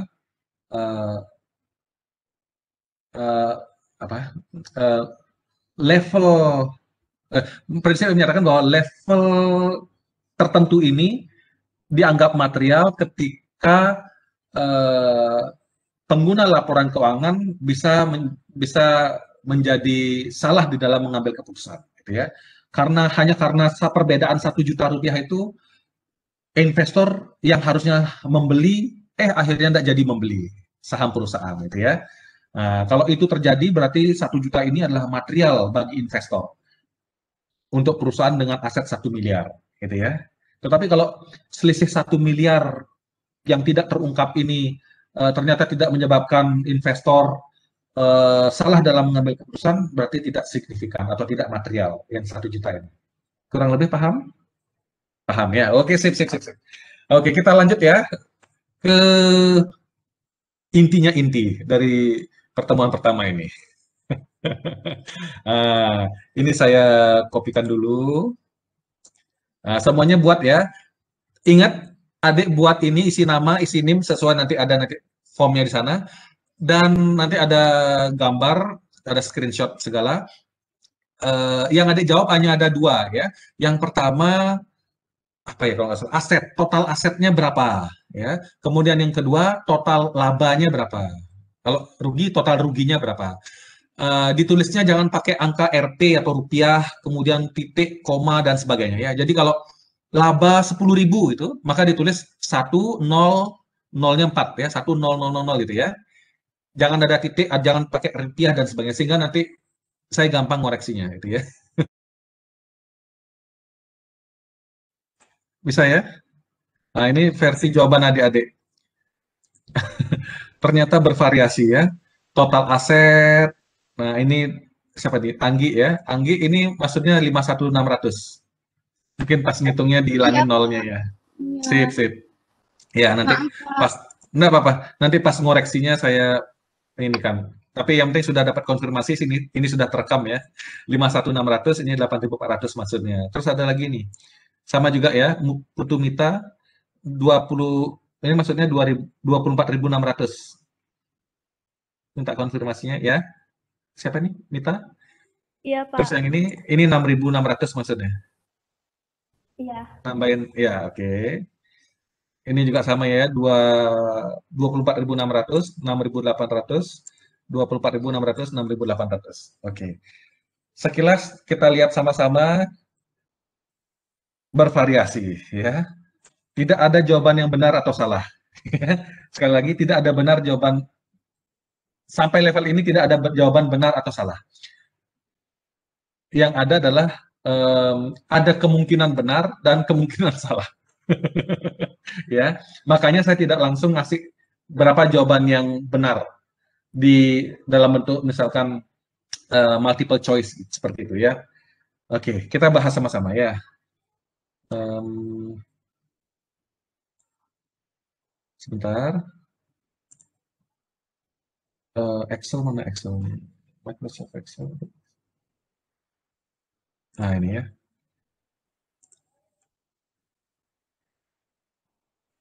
Oke. Nah, ini soalnya. Nah, sekarang kita buat jawabannya ya.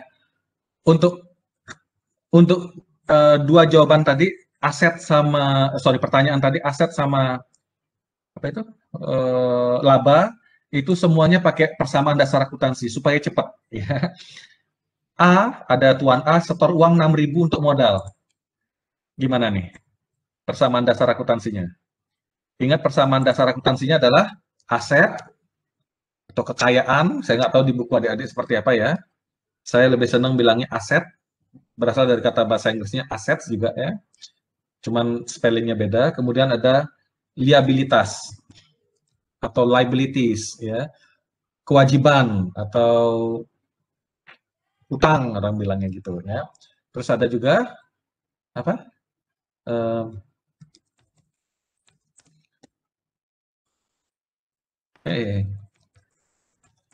Plus modal itu ya, modal pemilik ya.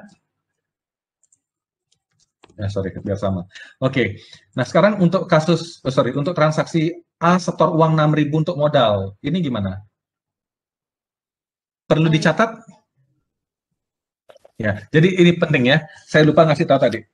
Syarat sebuah transaksi dicatat adalah satu, kalau dia ada bukti transaksi. Ya, semua transaksi 10 ini kita asumsikan ada bukti transaksinya, ya, sehingga akuntan bisa mencatatnya. Kalau tidak ada bukti transaksi, tidak bisa dicatat. Satu syaratnya. Yang kedua, transaksi tersebut mempengaruhi aset, liabilitas, dan modal perusahaan. Ya, kalau tidak mempengaruhi, jangan dicatat. Ya, oke, itu aja. Yang A, yang pertama, A setor uang 6.000 untuk modal. Ayo langsung jawab. Soal nomor 1. Kas pada aset bertambah dan modal juga bertambah sebesar 6.000. Oke, ada namanya kas di sini. Kasnya siapa? Kasnya Tuan A kah yang bertambah? Bukan ya, tapi kasnya perusahaan. Ini adalah aset, utang dan modalnya perusahaan. Ya, asetnya perusahaan bertambah, terus apanya bertambah? Modal dia ya, ya Tuan A. Tuan A bertambah 6.000 juga, betul? Sip toh? Semuanya sepakat? Kita lanjut nomor 2. Minjem duit dari BRI 16.000. Nah, gimana nih? Kas apa yang dipengaruhi? 16.000, liabilitas bertambah 16.000. Liabilitas, utang, betul? Utang BRI, utang di BRI nambah 16.000, betul ya? Kasih tahu kalau saya salah karena ada di spreadsheet sebelumnya, jadi mungkin salah angkanya. Apa yang dipengaruhi? Jadi utang bertambah 16.000. Apa yang di sisi sebelah sininya asetnya? Kas bertambah 16.000. Iya, karena berupa duit toh, minjem uang dari BRI, uang ada masuk berupa utang ya, 16.000 kas yang bertambah. Sekaligus kita harus mengakui adanya penambahan utang bagi perusahaan. Sampai di sini oke semuanya? Semua oke ya? Lalu saya cek dulu. Oh, 36 udah masuk ya. Oke, udah semuanya masuk. Nomor 3. Beli mobil 20.000 tunai. Kalau harga mobil 20.000 saya beli banyak deh. 20.000 tunai. Kita biar gampang aja, nggak usah yang miliaran angkanya. Beli mobil, ayo gimana? Beli mobil tunai. Kendaraan bertambah, kendaraan bertambah, aset berkurang. Iya, oke. Boleh mobil, boleh kendaraan. Pakai bahasa gaul aja ya, biar ngerti ya. Kendaraan lebih asik ya. Mobil bertambah atau kendaraan bertambah berapa? 20.000 ya, seingat saya. 20.000. Nah, terus apa nih? Beli mobil tunai. Aset berkurang. Aset berkurang. Aset mana? Aset Sunaria? Ya, mana? Asetnya mana? Asetnya Tuan A? Kas, Pak. Kasnya diapain? Berkurang. Sebesar? 20.000. 20.000. Ya, saya tukang catat aja pokoknya. Salah bener adik ya. Nomor 4, ayo langsung capcus. Dibayar gaji 1.200 tunai. Ayo, berapa itu? Di mana larinya? Berkurang dibayar dan gaji. Modal berkurang, modal berkurang. Karena tunai ya, dibayar tunai berarti ada duit yang berkurang. Kas perusahaan yang berkurang, 1.200. 1.200 berkurang. Gitu ya. Nah, terus lawannya apa? Nah, karena ini sistem dual entry ya. Jadi harus ada yang didebitkan, ada yang dikreditkan. Yang mana? Dibayar gaji. Nah, mana dong? Ada aset, liabilitas sama modal. Modal berkurang. Modal berkurang. Kenapa modal berkurang? Kasihan dong Tuan A. Beban membayar mempengaruhi. Ayo. Iya, memang. Karena ini adalah perusahaan pribadi, dilihat dari Tuan A yang itu ya, maka memang uang perusahaannya si A harus berkurang untuk membayar gaji gaji pegawai perusahaan. Cuman supaya lebih manis, tujuan akuntansi adalah mengadministrasikan transaksi-transaksi atau kejadian ekonomi, maka ayo kita buatkan di sini beban, gitu ya, beban gaji, ya, beban gaji, atau baiknya di sini sisi debit dulu biar enggak pusing ya.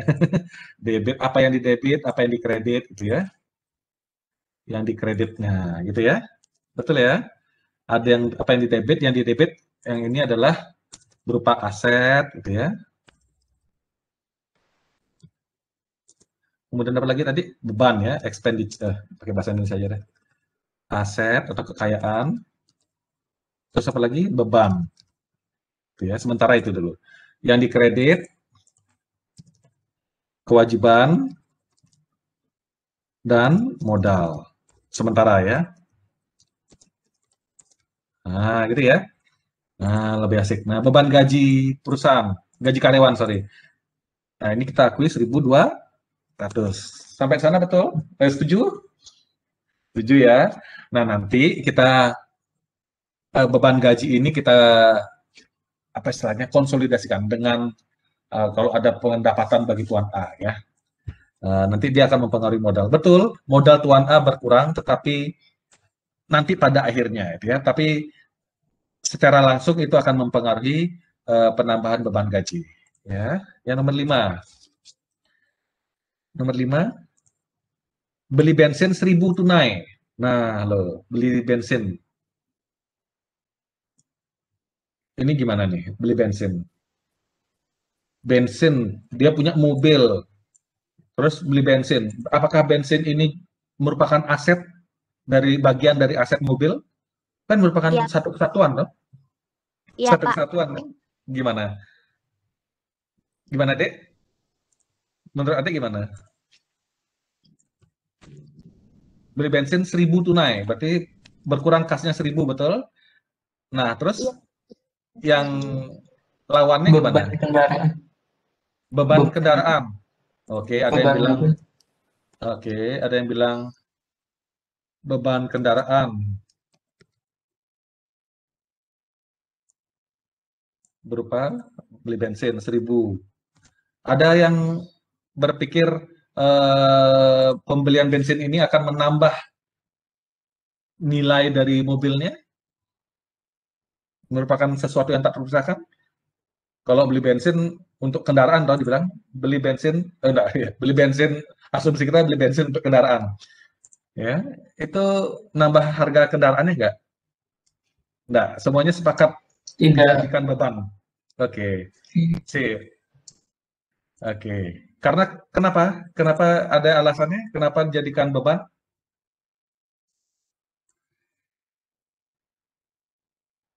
Karena nggak menambah nilainya, seperti Bapak bilang tadi, nggak menambah nilai dari mobil tersebut, makanya berkurang dia jadi beban.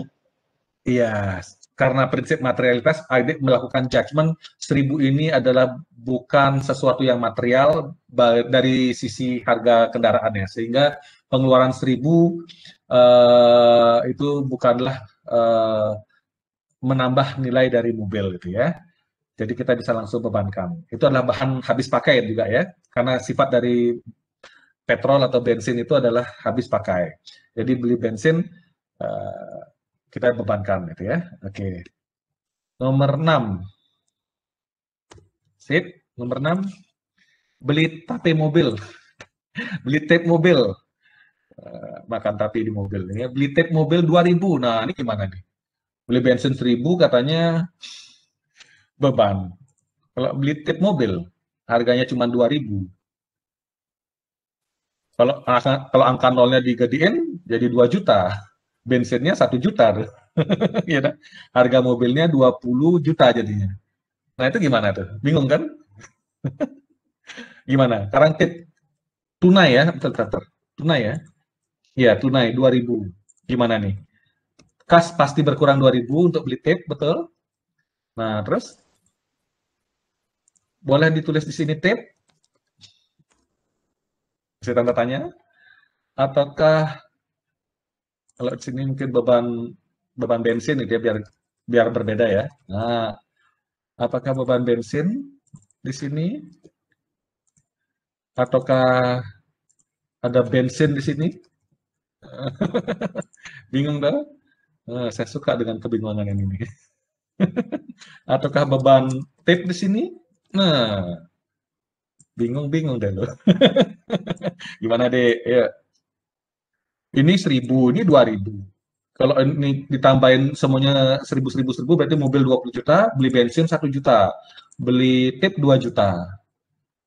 Gimana dong? Kalau bensin katanya jadikan beban, bukan ditambahin di mobilnya atau dibuatkan akun baru berupa bensin.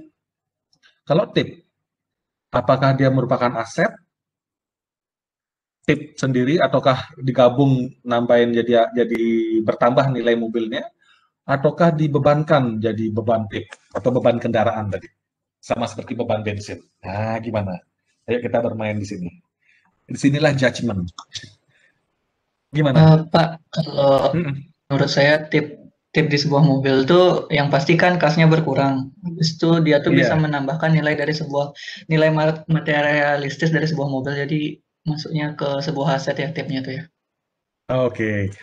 Tidak ada jawaban benar salah, tetapi judgment-nya. Sepanjang judgment-nya tadi itu diungkapkan di dalam catatan atas laporan keuangan, nggak masalah jadi akuntan, nggak di demo. Jadi kalau pakai judgment-nya adik tadi, siapa itu? Saya nggak lihat tadi namanya. Siapa tadi namanya? Andika, Pak. Andika. Jadi Andika, kalau pakai judgment-nya Andika dan itu diungkapkan laporan keuangan, maka kas berkurang 2.000, maka tip akan gimana tadi, menambah nilai dari mobil gitu. Iya, Pak. Dikapitalisasi. Berarti mobilnya mau ditambahin jadi 22.000 gitu. Iya. Jadi 22.000. Oke, nggak masalah. Ada juga, nah ini kalau asumsinya atau judgment-nya dianggap merupakan bagian yang tak terpisahkan. Jadi nanti kalau mau jual mobil, tip yang dibeli ini nempel terus di mobil. Dia jual mobil berarti jual tip juga. Nah, itu ya. Itu logikanya judgment-nya Andika. Betul, tidak masalah sepanjang diungkapkan. Boleh juga dipisahin jadi tip. Kalau misalkan tip ini adalah tip mahal, apalagi kalau nggak ada kan mobil 2 juta ya, 20 juta ya, mungkin mobilnya 200 juta atau 2 miliar mungkin ya. Tip kalau mobilnya ditambahin angkanya jadi juta, berarti 2 miliar atau 20 miliar ya. 20 miliar. Anggaplah 20 miliar. Tipnya 2 miliar. Nah, itu makin material. Bukan materialistis ya, tadi adik bilang materialistis ya. Materialitas ya. Jadi, kalau seperti itu, kalau adik menganggap tip ini adalah super unik, super canggih, super yang spesial, maka adik bisa pisahkan dia. Mungkin suatu saat kita ingin jual tipnya saja, gitu ya. Kalau perusahaan berpikir seperti itu, bisa jadi dipisah seperti ini, dibuatkan kelompok aset baru, ya. Jadi tip, jadi bisa digabung jadi mobil, menambah nilai dari mobil, bisa juga dipisahin, dibuatkan nama aset baru yaitu tip. Tapi intinya kedua ini sama, yaitu diperlakukan sebagai aset, ya, bukan sebagai beban seperti halnya bensinnya, ya. Walaupun angkanya mirip-mirip ya, beda lagi 1.000. Oke, menurut siapa? Kayak gini kan ya. Sini alternatif pertama. Alternatif pertama itu adalah tip sebagai aset. Sebagai aset. Betul ya? Alternatif kedua bisa jadi tip ini dianggap tidak material, ya, sehingga udahlah sebagai beban aja, gitu ya. Bagi kita 2.000 dari 20.000 harga aset mobil itu nggak material lah, udah kita bebankan aja. Sama halnya beli bensin, nah gitu ya. Ya bisa jadi gitu ya. Kalau seperti itu judgement-nya nggak masalah. Alternatifnya adalah seperti ini. bukan ditaruh di mobil, bukan di tip. Kalau yang tadi ini sebagai aset ini 2.000 ini boleh di mobil, boleh di tip ya. Tapi kalau ini sebagai beban tip atau beban kendaraan. Tidak masalah sih. Begitu fleksibelnya akuntansi ya, sepanjang judgment terhadap materialitas dalam hal ini. Makanya kita tadi belajar prinsip materialitas ya. Ini karena angkanya seperti ini jadi lebih apa istilahnya itu membingungkan. Tapi dalam kenyataan praktiknya materialitas adalah sesuatu yang debatable ya. Makanya saya ingin mengungkapkan ini sebagai pembelajaran. Yuk sekarang lanjut ke nomor 8. Ini nomor 7 ya.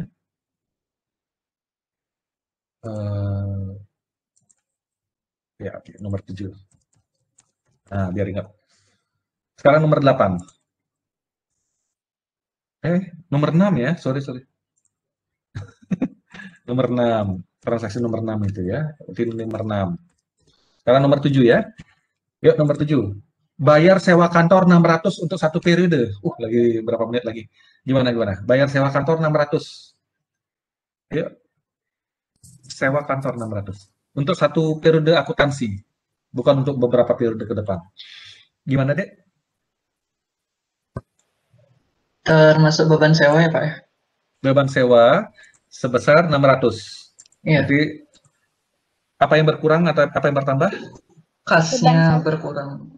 Kasnya berkurang 600 dan karena bayar beban tunai. sewa. Iya, beban sewanya bertambah. Berarti nambah lagi di sini ya, beban sewa kantor gitu ya. Berapa? 600. Ada yang tadinya menjadikannya sebagai sewa dibayar di muka misalkan? Ada yang nulis gitu tadi? Pernah dengar tulisan pernah dengar akun seperti itu ya, sewa dibayar di muka. Nah, itu misalkan adik ingin nyewa kantor, nyewa ruko itu misalkan, yang bukan cuma setahun, kalau setahun nanti jatuhnya mahal ya. Jadi mendingan misalkan kalau punya duit cukup, ya sewa 10 tahun misalkan. Nah, gitu. Sehingga adik bisa leluasa selama 10 tahun itu menyewa beroperasi. Jadi kalau menyewa 10 tahun 600 1 tahun, berarti kalau 10 tahun 60.000 ya. Jadi kalau adik punya uang 60.000 untuk sewa 10 tahun, adik bisa bayar itu di muka ya. Langsung di muka orangnya. Plok gitu ya.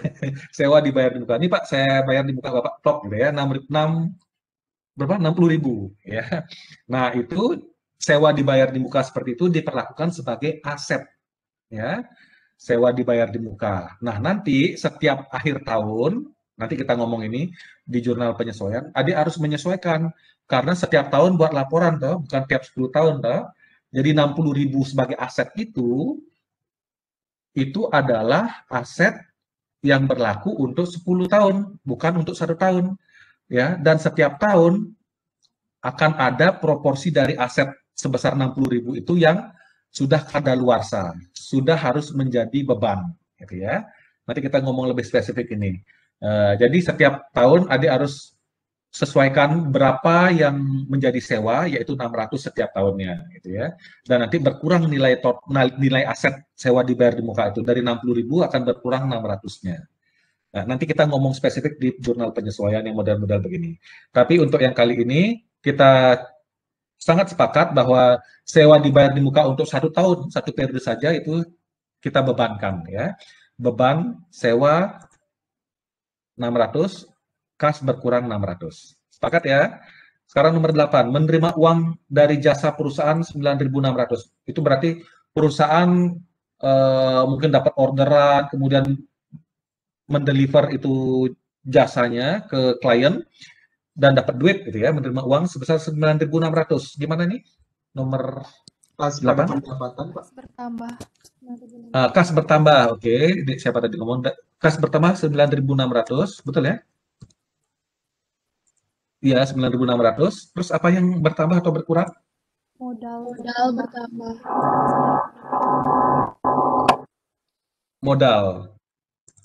Modal Tuan A bertambah. Kenapa modal Tuan A bertambah? Karena pendapatan pengadaan Karena modal. Iya, karena Tuan A mendapatkan pendapatan melalui usahanya, gitu ya. Sama kalau tadi beban-beban ini adalah karena perusahaan beban tunainya ya, perusahaan mengeluarkan uang untuk keperluan usahanya sehingga modal tuan A berkurang sebesar beban-beban tadi itu ya. Nah, ada baiknya kita maaf, baterai saya lobet. Ya, sudah saya cas. Jadi untuk mengadministrasi transaksi ini ada baiknya kita tambahkan di sini pendapatan. Pendapatan ini pada akhirnya akan menambah modal A, gitu ya. Beban akan mengurangi modal A. Nah, untuk tujuan pembelajaran ini, toh juga nanti matching ya, mematch antara beban sama pendapatan, menghasilkan laba, kita beginikan, biar gampang. Sekali jalan langsung dapat. Kas bertambah 9.600, pendapatan bertambah ya, 9.600. Betul ya? Sip. Sampai sini setuju? Lagi 2, ya, nomor 9. Lagi dikit kali waktunya. Bayar hutang 2.000 plus bunga 200. Nah, gimana nih?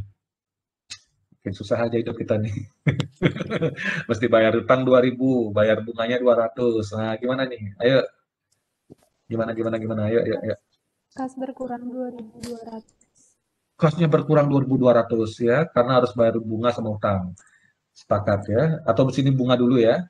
Bunganya 2.000, betul ya 2.000. Koreksi saya ya 2.000. Sorry, min ya, berkurang ya tadi bilang ya, berkurang 2.000. Apa tadi? Pendapat apa? Bunga berarti tambahin ya. Beban bunga. Sorry, 2.000. Terus apa lagi? Nomor 9 juga. 200 ya untuk bunganya. Ini utang, sorry.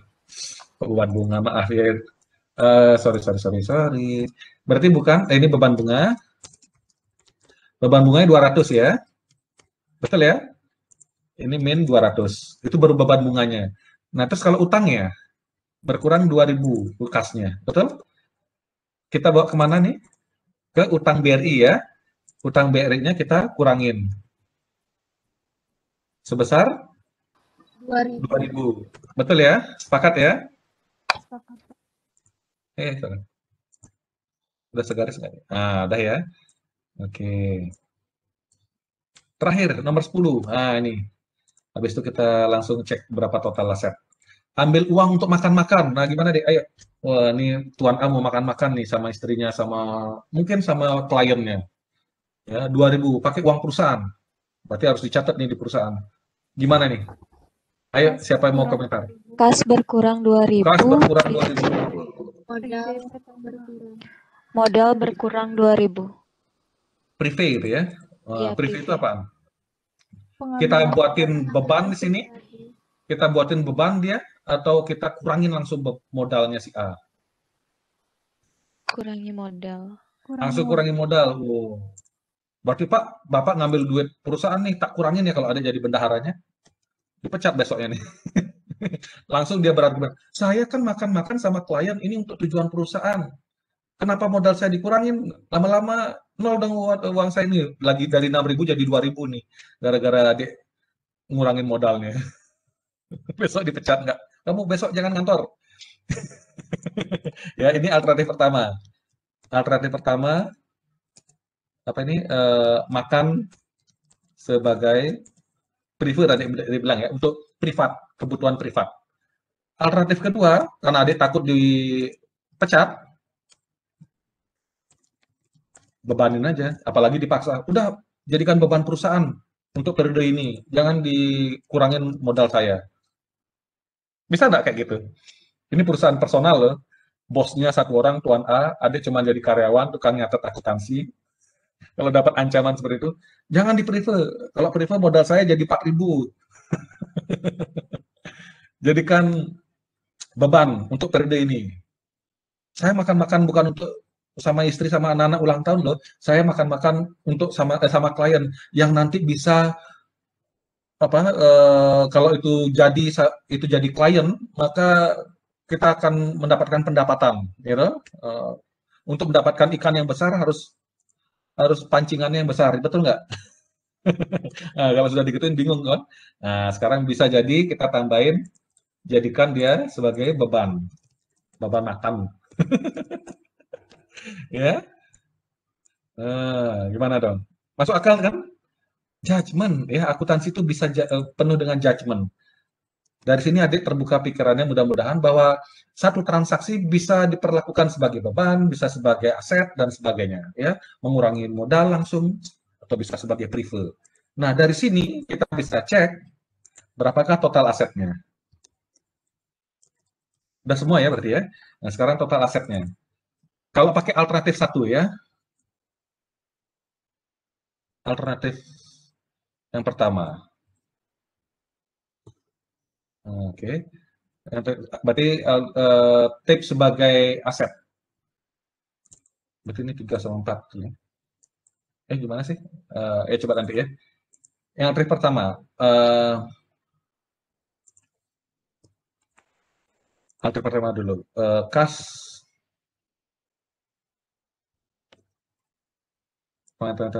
Sampai yang pertama 6, betul ya.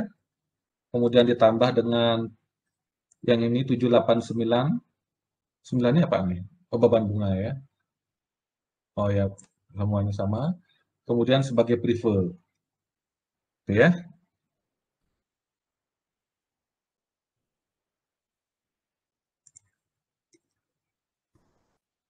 Sorry.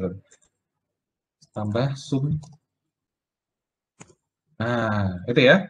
Nah, ini alternatif yang pertama, total asetnya itu kalau tip aset makan prefer. Betul ya? 2.600. Itu baru kasnya aja ya. Nah, sekarang ditambahin aja nih. Sampai tip ya. Nah, kas mobil sama tip. Ya. Betul ya? Berarti total asetnya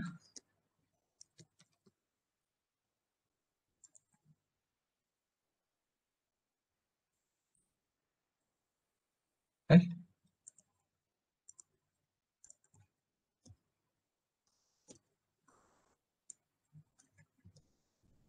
24.600 ya. Ini baru alternatif pertama.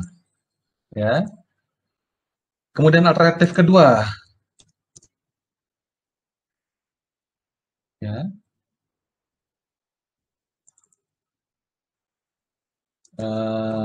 Tipnya sebagai beban, makan prefer. Banyak pilihannya ya. Sama dengan jumlahkan aset kasnya, betul ya. Kemudian tipnya sebagai beban.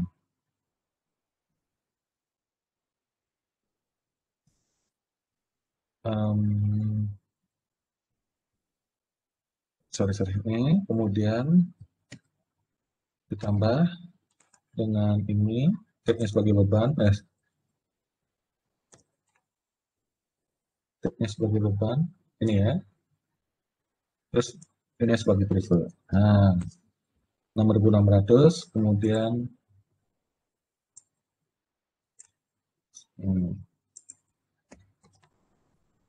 koreksi saya kalau saya salah. Ya.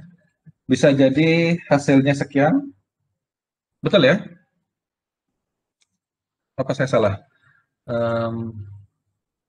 Mohon maaf Pak, ya? Untuk tip yang sebagai beban untuk kasnya minus 200 juga, minus 2.000 juga Pak, atau 2.000? Sebagai beban? Iya ya. Terima kasih. Minus ya. Iya. Sip. Iya, betul. Saya salah. Harusnya minus ya. Terima kasih sudah diingatkan. Nah, kemudian ini kalau itu ya, total asetnya pakai S ya. Nah, jadi ada dua pilihan nih, bisa 24.600 atau 22.600 nih. Ya. Itu kalau makannya prefer. Kalau makannya sebagai beban lain lagi toh. Tapi sama nggak hasilnya? Sama ya kira-kira ya. Coba deh alternatif ketiga.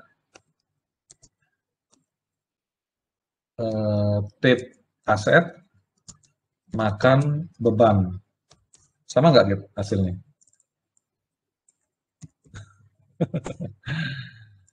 Makin susah hidupnya ya, akuntan ini ya. Tip sebagai apa tadi tuh? Oh, lupa lagi. Tip sebagai aset. Tip sebagai aset.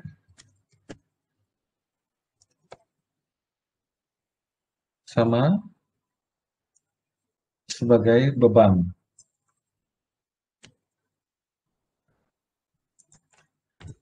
Nah, 2.600. Oh, ternyata sama dengan yang di atas ya. Nah, sebagai beban. Tip sebagai aset. Oh, tipnya aset ya. Oke, sehingga total asetnya menjadi berapa ini? 24.600 juga ya. Nah, jadi dibuat seperti ini. Tipnya sekarang beban, makan juga beban. Nah, gimana nih? Sama dengan tipnya sebagai beban, sama dengan sum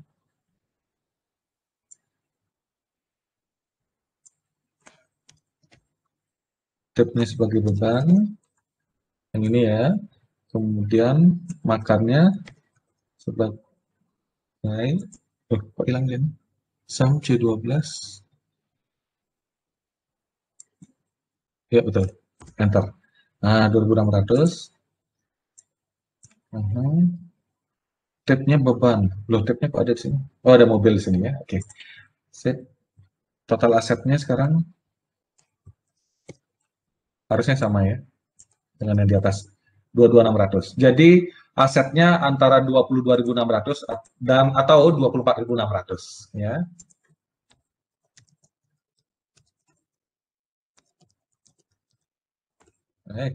Maaf ya, salah ketik. Udah waktu nih. Nah, ini total aset ada dua kemungkinan. Jawabannya bisa 24.600, bisa 22.600, tergantung judgement. Ya, seperti tadi. Nah, sekarang penghasilan apa namanya? Laba, ya. Laba. Nanti gampang nih. Kalau ini tinggal pendapatan berapa, terus beban-beban berapa, ya toh? Nah, pendapatan langsung aja sama dengan cari aja pendapatannya, mana pendapatan. Pendapatan ini ya, 9.600 ya, satu-satunya ya, the one and the only. Beban langsung sama aja ya. Belum kayak ini kan ya. Tak gabung aja ya, beban. Nanti saya rapikan baru saya kirim ya jawabannya ya. Sum ya betul ya, beban. Ini beban gaji, terus beban lain-lain, hantam saja. Mudah-mudahan semuanya sudah tercover. Nanti dikoreksi.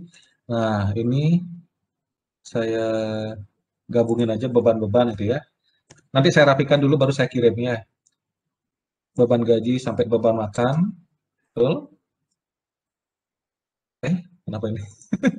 Kalau sudah cepet-cepetan kayak gitu, oh ya sum ya, belum masukkan formulanya. Nah, sehingga jadinya langsung labanya itu ya, sama dengan ini dikurangi ini, jadinya berapa labanya? 2.600. Oke, itu juga ada ininya, saya lupa. Alternatif-alternatifnya ya, jangan ditotalin semuanya. Jadi tidak semuanya seperti ini. Jadi alternatif pertama, bagaimana jika makan sebagai beban itu ya. Kalau makan sebagai beban, maka mana dia?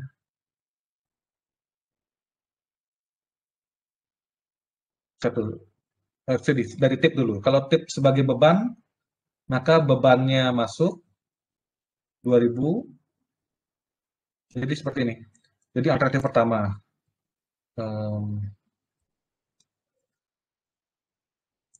Wah, ini lama nih.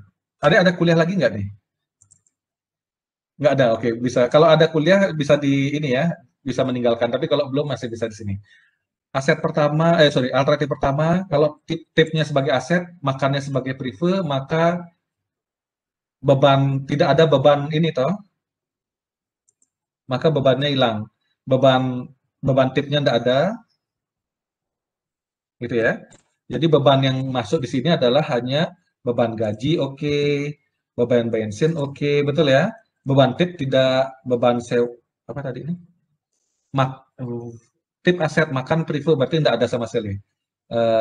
Tip tidak ada, sewa ada, bunga ada, makannya sebagai prefer berarti bukan beban, betul ya? Jadi 6.600 ya, tip sebagai aset, makan sebagai prefer. Nah ini dia, labanya seperti itu. Ya, ini alternatif pertama. Ini dia ya. Jadi seperti itu. Nah ini untuk seterusnya ini untuk asetnya alternatif. Jadi ada 4 alternatif. Nah yang kedua, gimana kalau tipnya yang jadi beban, makannya prefer. Maka pendapatan masih sama, pakai yang di sini aja.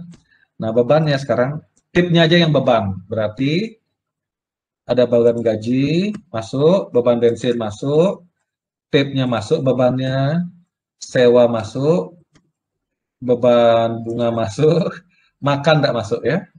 Ini masuk, beban bunga masuk. Oh, kok 2 kali ya? Tidak muncul dia. Oh, itu doang.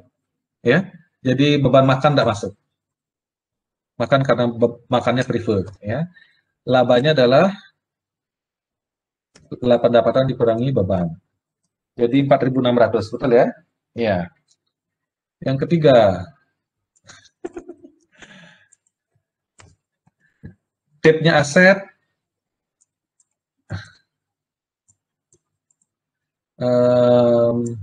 sebentar. Makannya beban, jadi cuma beban makan aja adanya. Oke. Nah, bebannya apa? Beban makan aja ya. Beban gaji masuk, beban bensin masuk, beban tip tidak masuk karena tip sebagai aset ya. Beban sewa masuk, beban bunga masuk, beban makan masuk. Makan sebagai beban. Betul ya? Sama dengan koreksi saya kalau salah nanti ya, 4.600 juga. Nah, alternatif yang terakhir nih. Gimana kalau tipnya sebagai beban, makan juga beban. Oke. Pendapatan masih sama, 9.600. Bebannya, dua-duanya tip sama beban. Berarti semuanya dimasukin ya, gitu ya. Betul ya? Yang tadi saya tuh. Sama dengan sum semuanya ya. Ya. Jadi totalnya 9.600 dikurangi 7.000. Oke, betul ya? Nah, nanti dicek lagi ya. Mungkin saya yang salah. Nah, jadi pada aset jawabannya yang pasti ada 4 ini. Ada 4 kemungkinan. Oh sorry, 2 kemungkinan. Dari 4 alternatif ya, karena kebetulan sama nilainya. Jadi jawabannya bisa 22.600, bisa 24.600. Selain itu mungkin nanti dicek ya, dicari tahu kenapa kok beda ya. Mungkin saya yang salah, mungkin ya. Nah, labanya itu bisa 6.600, bisa 4.600. Yang ini kebetulan sama. Ya. Oh, ada 3 kemungkinan. Bisa 2.600, bisa 4.600, bisa 6.600. Ya. Yang penting konsisten. Kalau pakai alternatif 1 memperlakukan tip sebagai aset, makan sebagai prefer, maka asetnya 24.600, labanya 6.600. Demikian seterusnya ya. Nanti dicari tahu ya. Ini nanti saya share di grup WA-nya ya. Oke ya. Ya nanti ini file ini nanti dibaca-baca, dicari tahu di mana salahnya atau di mana salah saya gitu ya. Kalau saya salah minta maaf ya. Nggak mesti nunggu Idul Fitri minta maaf ya. Oke ya. Sampai di sini dulu ya, kita udah kelewatan. Semoga candaan saya nggak kelewatan ya. Sampai ketemu minggu depan. Oke, sampai ketemu ya.